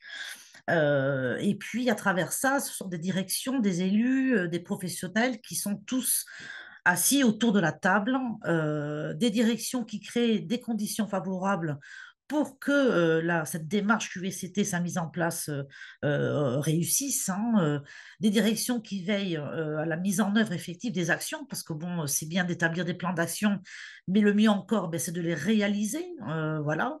Donc c'est une grosse attente, ça, la réalisation des actions de la part de tous les professionnels. Et puis enfin, je reviens sur la stratégie de communication au cœur de la démarche. S'agissant de la volonté politique, c'est la question de l'engagement, de l'implication de tous les acteurs, de tous les contributeurs, hein, que ce soit logés, que ce soit les directions des établissements, des élus, des professionnels. Chez nous, par exemple, et cela a été une volonté de départ de notre directeur général, c'est de placer l'EDT au centre de la démarche, c'est-à-dire de confier en fait, de faire porter la démarche par les professionnels, donc qui ont tout construit depuis l'état des lieux, depuis l'identification donc des axes d'amélioration jusqu'à la proposition des actions et la mise en œuvre avec leurs collègues aussi hors groupe EDT. On a pu donc avec ça mener 26 EDT pour les 3 établissements qui comprennent des cadres et des professionnels qui se sont engagés depuis le départ dans cette démarche. Le portage politique, ce sont aussi des directions élus et professionnels tous autour de la table. C'est-à-dire que c'est vraiment, pour que ça fonctionne, cette démarche, c'est vraiment la condition sine qua non, que tous ces acteurs travaillent ensemble, co-construisent ensemble. Voilà, parce qu'il est question par la suite de pérennisation, d'ancrage de cette démarche QVC, de cette culture QVCT, en tout cas dans tous les établissements engagés, mais pas que, voire même à l'échelle associative. Voilà. Chez nous, bon, 3 établissements ont été engagés, hein, une masse, un DITEP et un ESAT, avec 2 copiles, un copil QVCT donc dans chaque établissement et un copil OG central qui rassemble les 3 copiles QVCT établissements pour le retour d'expérience, le partage des avancées des travaux des uns et des autres. On parle aussi, donc, le portage politique, c'est aussi les directions qui créent les conditions favorables de réussite de la démarche et notamment là, il est question de directions qui anticipent la réorganisation du travail pour favoriser donc, les professionnels à rejoindre les EDT. Les EDT ne devant pas constituer une charge de travail supplémentaire, c'est le travail. Le point de vigilance ici, c'est des directions qui ne mobilisent pas ou peu les moyens et qui finalement mettent un peu en péril le déroulement de EDT et la production efficace, hein, et ça risque un peu de compromettre évidemment l'adhésion des professionnels à cette démarche, hein. Des directions qui veillent bien sûr à la mise en place, hein, effective des actions pour d'abord démontrer l'utilité de la démarche, pour susciter donc l'intérêt auprès de tous les professionnels et de favoriser la pérennisation de la démarche QVCT. Effectivement, des directions qui sembleraient peu impliquées, qui ne garantissent pas la mise en œuvre des actions, risquent en fait de démobiliser surtout les professionnels, les élus, et finalement de décrédibiliser aux yeux de tous la démarche jusqu'à peut-être même son abandon. Donc chez nous, à la PSH, à titre d'exemple, donc la masse se mobilise sur l'accueil et l'intégration de nouvelles embauchées. Les AT sont plutôt sur un axe de management participatif, avec la co-construction de l'activité avec les professionnels, les élus. Donc des actions, bien sûr des plans d'action ont été produits par les groupes et sont mis en œuvre. Donc là, nous sommes toujours à l'expérimentation, avec une évaluation prévue début septembre cette année. Enfin, la stratégie de communication au cœur de la démarche QVCT, c'est sans cesse informer, faire des va-et-vient incessants entre les EDT et le terrain. C'est informer de ce qui a été mené dans les EDT, et puis c'est surtout recueillir les propositions du terrain qui vont venir nourrir les réflexions dans les EDT. Bien sûr, il ne faut pas être avare de supports, hein, il faut plutôt essayer de multiplier ces supports de communication. Voilà, il y a beaucoup d'outils, voilà, que ce soit de l'affichage, que ce soit des newsletters, voilà, à destination des établissements de toute l'association, que ce soit, c'est ce que nous avons fait chez nous d'ailleurs, un logo QVCT qui identifie bien que nous sommes en démarche, mais c'est aussi la réalisation de Padlet, hein. Nous avons été pas mal d'animateurs à mettre en place des Padlets et ça fonctionne bien, c'est assez attractif, et des enquêtes de satisfaction aussi, qui ont donné lieu chez nous, par exemple, à un baromètre QVCT. Je pense avoir fait le tour du portage politique, hein. Je laisse la parole à Paloma pour vous faire un zoom sur la place centrale des managers dans la démarche QVCT. Alors effectivement, je pense qu'il y a un enjeu assez central autour de la place des managers dans ces démarches, à deux titres. Déjà, leur rôle au sein des espaces de discussion sur le travail. Qu'est-ce que c'est être un manager dans un groupe de salariés qui discutent des problématiques de travail? Et ensuite, un dernier élément peut-être sur l'importance aussi d'agir sur la qualité de vie au travail de nos managers, surtout dans notre secteur à l'heure actuelle. Alors, sur la question du rôle du manager au sein des EDT, déjà, les managers de proximité, c'est ceux qui vont vous permettre de suivre et d'organiser les espaces de discussion sur le travail. En sachant quels vont être les moments les plus propices pour les organiser, pour rappeler aux personnes ces groupes. Ça paraît très technique, mais en fait, c'est très important. Et on se rend compte que rien que caler 5 dates sur les 6 mois à venir, c'est parfois très compliqué et les managers sont vraiment des relais essentiels pour ces questions-là de suivi et d'organisation. Ensuite, un rôle très important sur leur posture. Et c'est une posture qu'il faut vraiment accompagner celle du manager au sein des espaces de discussion sur le travail. Et même, je dirais, c'est un vrai point de vigilance. C'est une expérience très éprouvante pour un manager de proximité que de se retrouver autour d'un collectif de travail qui discute des dysfonctionnements. Parce qu'on a l'habitude, finalement, d'attribuer des fautes et des torts, je dirais, plutôt que de questionner le travail réel et les problématiques et les dysfonctionnements organisationnels.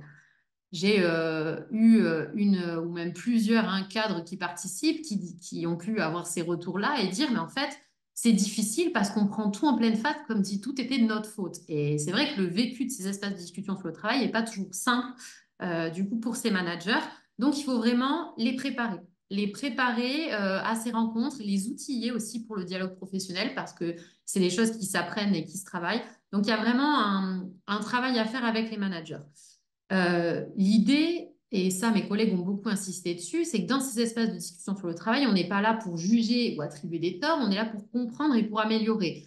Donc si mon planning finalement dysfonctionne et ne me permet pas de réaliser mon travail correctement. Ce n'est pas la faute de mon manager, c'est plutôt un dysfonctionnement global et il va falloir identifier finalement quelles sont les difficultés rencontrées, les besoins et comment on pourrait améliorer la situation. Donc vraiment, ce travail d'apprentissage, cette nouvelle manière, je dirais, de traiter les problématiques de travail et d'améliorer la qualité de service, donc en décortiquant les situations de travail, en partageant la compréhension d'un problème et en trouvant ensemble des solutions. L'idée, par exemple, on a travaillé avec une équipe sur la communication interservice, c'est de faire passer les professionnels de ma collègue ne fait jamais passer le message et donc elle pourrit mon quotidien de travail à finalement, on va réfléchir ensemble sur quels sont les éléments dont j'ai besoin vraiment en termes de communication pour pouvoir faire correctement mon travail, comment on s'assure que ces informations soient transmises en temps normal, en temps de crise et en situation dégradée, et essayer de comprendre aussi pourquoi cette collègue ne peut pas me transmettre l'information plutôt que de juste s'arrêter à c'est sa faute si je n'ai pas reçu cette information. Donc ce travail d'apprentissage-là, si on embarque les managers dedans, eux seront aussi capables de le retransmettre en fait auprès de leurs équipes dans la gestion courante de l'établissement. Donc c'est pour ça que c'est vraiment très très important d'associer les managers à ces espaces de discussion sur le travail et de travailler avec eux toutes ces techniques-là de dialogue professionnel. Et le dernier point sur lequel je souhaitais insister, c'est, je pense, l'importance d'agir aussi sur la qualité de vie et des conditions de travail de nos managers. Cette expérimentation a été lancée autour d'enjeux d'attractivité et de fidélisation des salariés. Dans le secteur médico-social aujourd'hui, manager de proximité, c'est une fonction qui est très exposée. On le sait, ce sont des professionnels qui sont souvent soumis à des injonctions contradictoires, qui sont les réceptacles des remontées du terrain, souvent pointés du doigt comme responsables des différents dysfonctionnements. Donc, on l'a vu, les espaces de discussion sur le travail vont contribuer à déconstruire cette tendance à attribuer des torts plutôt qu'à questionner le travail réel pour aboutir à une responsabilité plus partagée des dysfonctionnements opérationnels et surtout des solutions qu'on peut y apporter. Mais il y a aussi un vrai besoin de penser la qualité de vie au travail de ces managers. On peut aussi travailler l'amélioration des conditions de travail de nos managers. Il faut le faire. Quand je pense par exemple à la charge de travail, c'est une grosse question aujourd'hui. Non seulement il est possible de travailler dessus, mais c'est aussi nécessaire. Donc, je pense qu'il ne faut vraiment pas avoir peur d'aller aussi sur des réflexions sur les conditions de travail et la qualité de vie au travail des cadres et donc d'appliquer cette démarche-là aussi à nos managers. Et d'ailleurs, il y a plusieurs de mes collègues qui ont pu le lancer dans leurs associations, des espaces de discussion sur le travail réservés donc aux cadres. Alors non seulement ça leur permet de travailler sur leurs propres conditions de travail, mais c'est aussi un moyen de leur faire vivre la démarche pour eux, de se l'approprier. Et donc, en ayant saisi peut-être mieux, on va dire, les enjeux et les bénéfices, de pouvoir mieux l'accompagner ensuite pour leurs équipes. Donc, c'est presque un double bénéfice finalement. Voilà, donc je conclurai là-dessus. En tout cas, j'espère qu'on a réussi un peu à vous donner un aperçu de la richesse et du potentiel de cette démarche. La possibilité d'agir sur ton travail vraiment par des actions concrètes, c'est déjà une amélioration en fait des conditions de travail et ça, les salariés en témoignent. Cette démarche, elle est productive et elle est vraiment appréciée sur le terrain. Donc, je pense que dans notre secteur, en plus médico-social, l'amélioration de l'accompagnement ne peut pas se penser sans l'amélioration des conditions de travail. Ce sont deux choses intrinsèquement liées qu'il faut considérer ensemble. Voilà, merci beaucoup. Merci. Donc voilà, merci à tout le monde. Donc l'idée, voilà, c'était de pouvoir vous présenter cette expérimentation autour du nouveau métier qu'est l'animateur QVCT dans le secteur PH, avec cet espoir de pouvoir vous donner envie, de pouvoir justement mettre en place ce type de métier. On a bien vu, en tout cas, c'était présenté par tout le monde, l'importance de parler du travail pour à la fois agir sur les conditions de travail de tout le monde, mais également pour agir sur la qualité de service. La qualité de la prestation, la performance. Peut-être ce qu'on propose là, c'est qu'on a une vingtaine de minutes pour répondre à vos différents remarques, échanges, etc. Alors, peut-être il y a une première question qui a été posée par un spectateur anonyme autour de la question du temps. Donc, pour vous, quelle fréquence ces EDT serait la plus pertinente dans nos structures. Alors moi, j'aurais peut-être même une double question sur le temps, c'est combien le temps dure un EDT? Et après, c'est quoi justement les échéances de EDT? C'est-à-dire est-ce qu'il faut les programmer longtemps les uns après les autres? Enfin voilà, peut-être, je ne sais pas qui pourrait répondre. Alors Françoise veut réagir. Voilà, Pardon. merci beaucoup Manu. Alors, un premier élément de réponse a été apporté par Paloma Bégué quand elle expliquait qu'il fallait déjà s'intéresser à la compatibilité de la place des EDT dans le fonctionnement de la structure. Je crois qu'il faut vraiment pas perdre de vue que tout d'abord, un EDT, ça n'existe pas tout seul, quoi. Ça existe dans une démarche et dans une stratégie QVCT, même minime. Mais en tout cas, voilà, on ne peut pas juste ouvrir un EDT parce que j'espère que vous l'avez compris, ça demande, la démarche elle-même demande un certain niveau d'engagement sur quoi on veut aller, sur quoi on peut aller, sur quoi on va pouvoir produire des solutions. Donc, ça ne se considère pas isolément. Ce que je voulais vous dire, c'est que la réponse à cette question, elle est forcément co-construite. On ne peut pas décider en avance qu'on va faire 12 EDT, 3 EDT, 1 EDT. Ça dépend d'abord de l'objectif que vous avez dans cet EDT. Est-ce qu'il répond, est-ce que vous cherchez une réponse à une question précise? Comment on peut mieux construire nos plannings? À ce moment-là, le nombre et la fréquence des EDT va être collé à la question. Un premier temps pour comprendre la question qu'on se pose, un second temps pour imaginer des pistes de solutions, un troisième temps pour les mettre en place euh, de façon concrète et un quatrième temps pour les évaluer. Donc, la question de quel objectif on a, elle est primordiale parce que vous pouvez aussi choisir, certaines structures le font, d'avoir un espace de discussion sur le travail récurrent, régulier, une fois par mois, dans lequel eh bien, on prend un temps de se poser ensemble les questions sur le travail et d'essayer d'apporter des réponses. Donc, la question de la fréquence, elle est vraiment à mettre en lien avec l'objectif que vous donnez et que vous donnez ensemble à cette affaire-là. Peut-être, je vois que Sonia veut compléter peut-être cette réponse-là. Alors, sans faire de redite avec ce que tu as dit, Françoise, non, il n'y a pas de règle, hein, c'est exactement ce que tu as dit. Je voulais juste donner un exemple, nous, pour ce qui nous concerne, hein, à la PSH, il y a eu, c'était un EDT mensuel pour chaque établissement, et c'était sur un format de 3 heures, hein. Voilà, mais parce qu'effectivement, l'objectif depuis le départ, c'est des professionnels dans ces EDT qui ont tout construit depuis le début, depuis l'état des lieux jusqu'à la mise en œuvre d'actions maintenant, donc en tant que pilote d'action. Donc, c'est pour ça qu'il y a eu tant de DT, mais peut-être et je sais que dans d'autres structures, chez mes collègues, donc il n'y a pas eu autant de DT parce que l'objectif n'était pas le même. Donc, voilà, je vois, tout est possible. Ok. Je reprends la parole pour répondre à une question qui a été posée 2 fois, soit dans le QR, soit dans le chat commun, hein, sur est-ce qu'il est pertinent de mélanger plusieurs services au sein d'un même EDT quand on est multisite ou quand on est pluriservice, etc.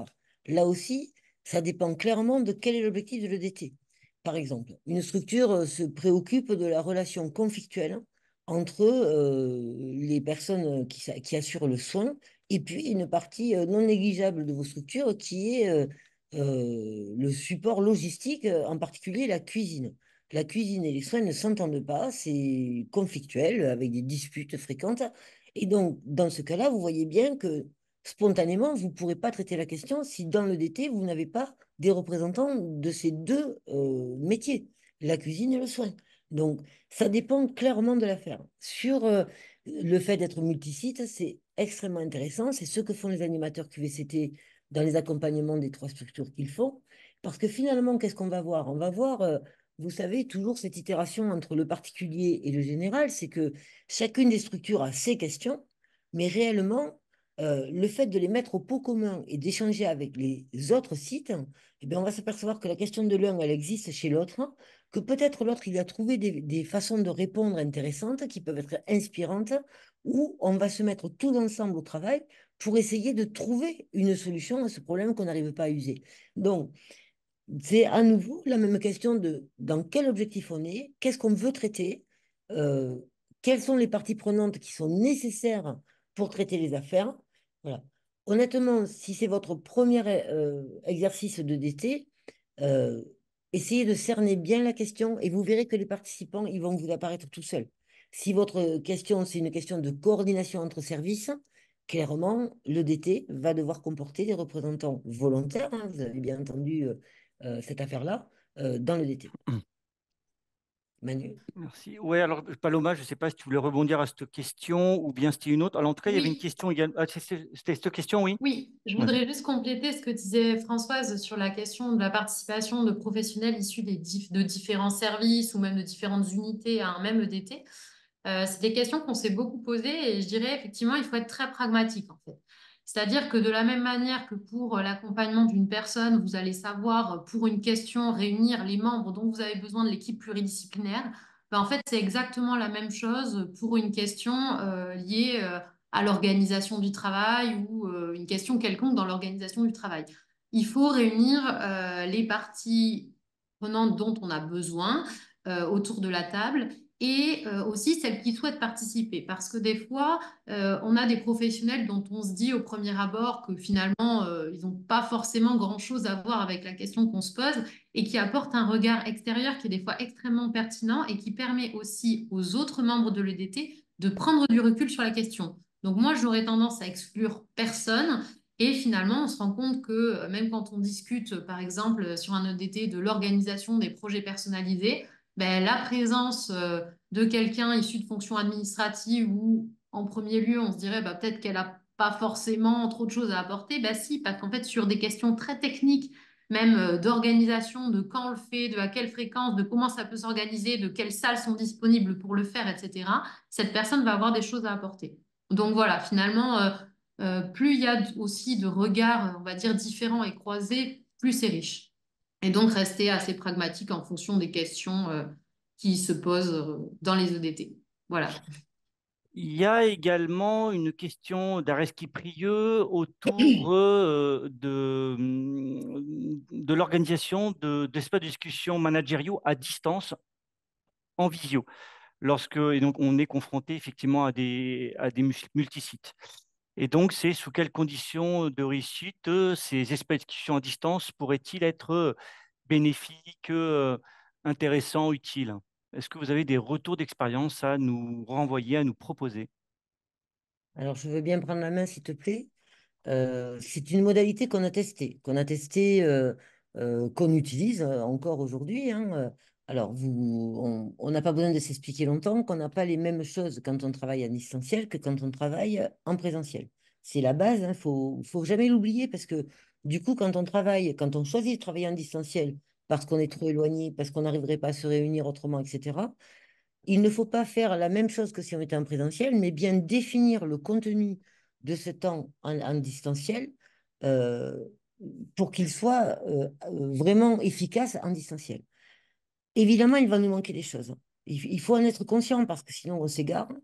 On va rater tous les petits mouvements qui vous montrent que vos interlocuteurs, ils sont pas, s'interrogent, les petits brouhahas, les regards, etc. Vous l'aurez pas et donc clairement, ce sera moins facile. Mais cependant, on peut quand même le faire, hein. C'est mieux que rien.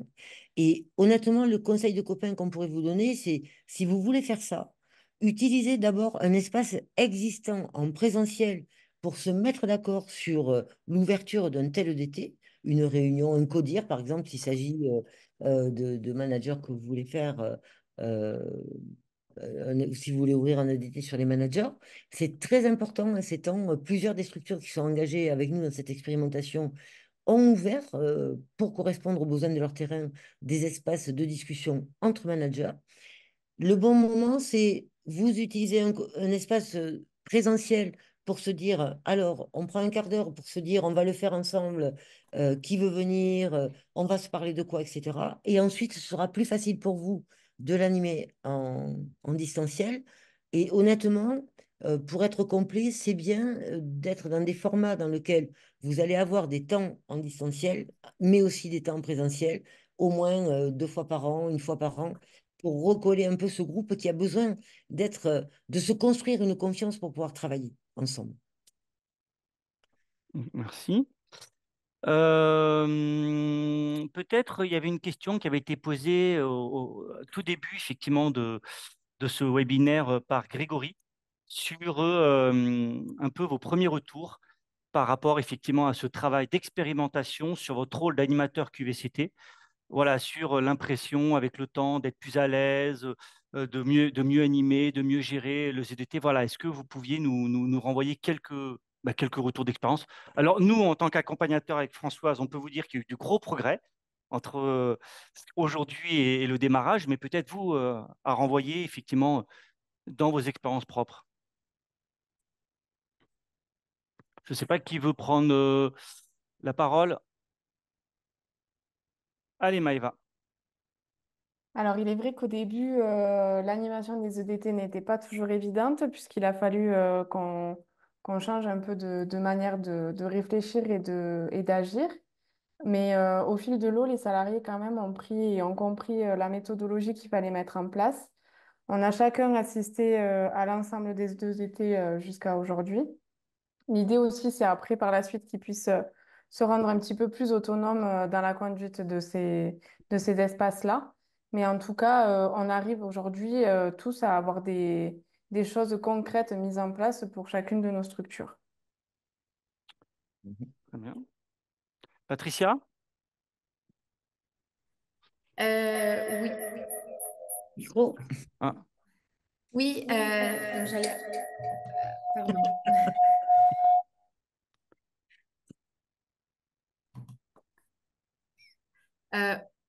Oui, c'est bon. Oui, pardon, je voulais justement appuyer ce que disait Maëva.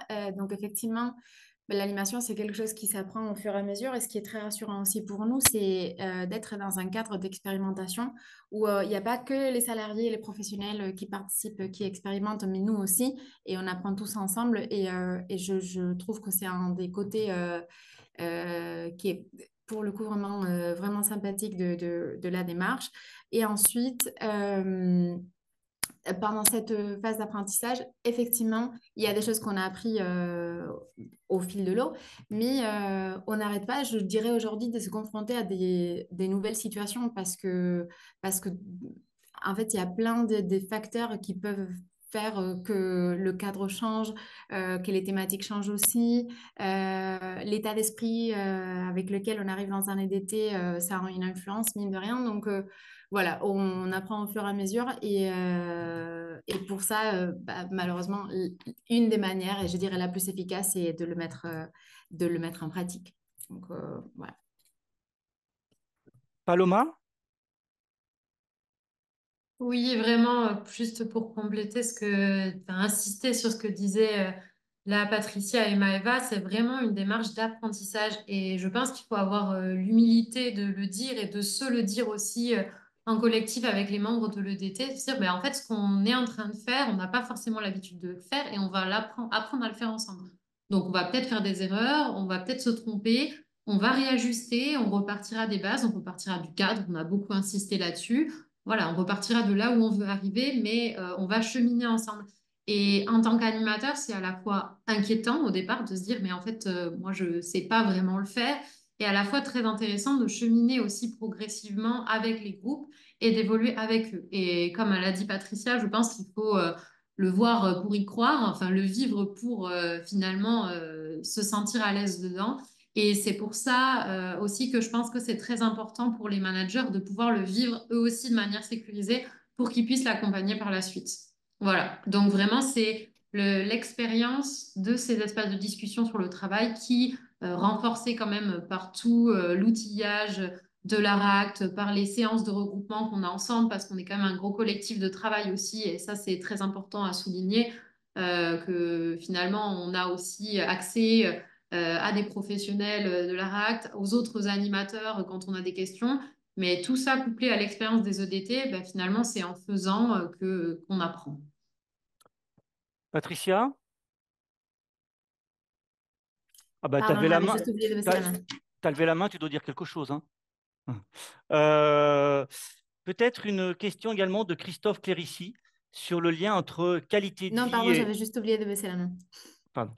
Une question de Christophe Clérici sur le lien entre QVCT, donc qualité de vie et des conditions de travail, et qualité de l'accompagnement.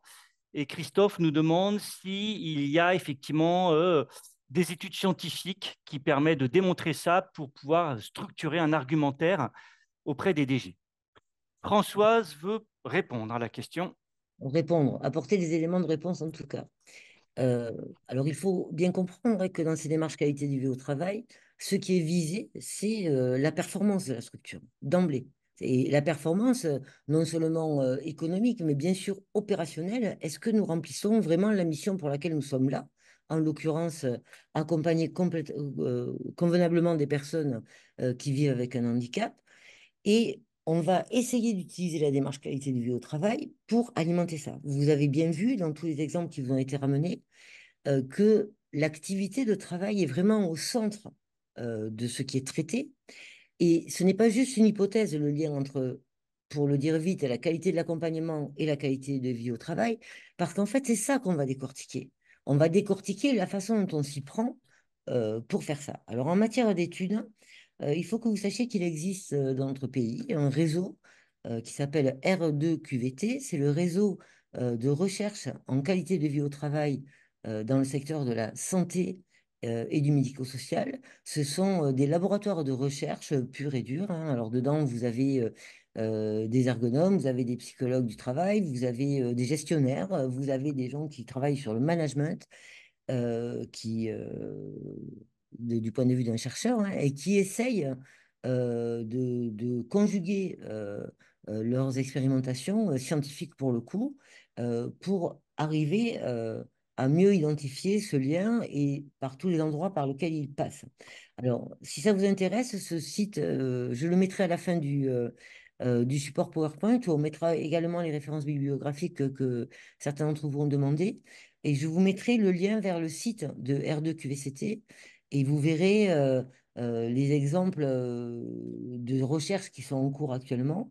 Vous avez par exemple le laboratoire de Mathieu Sibé à Bordeaux qui essaye de construire des évaluations, des questionnaires d'évaluation de la qualité de vie au travail prise dans le bon sens du terme, bien sûr, hein, qui soit construit de façon scientifique et non plus un peu à la volée comme ça. Vous avez beaucoup d'études sur les différents métiers, comment moi, si je suis ASH par exemple, eh bien, je me coordonne avec les autres métiers pour assurer justement la qualité de l'accompagnement. Comment moi, si je suis kinésithérapeute dans une structure, eh bien, on organise concrètement nos remplacements pendant les périodes, etc., pour ne pas provoquer un sentiment d'abandon de la part de nos bénéficiaires.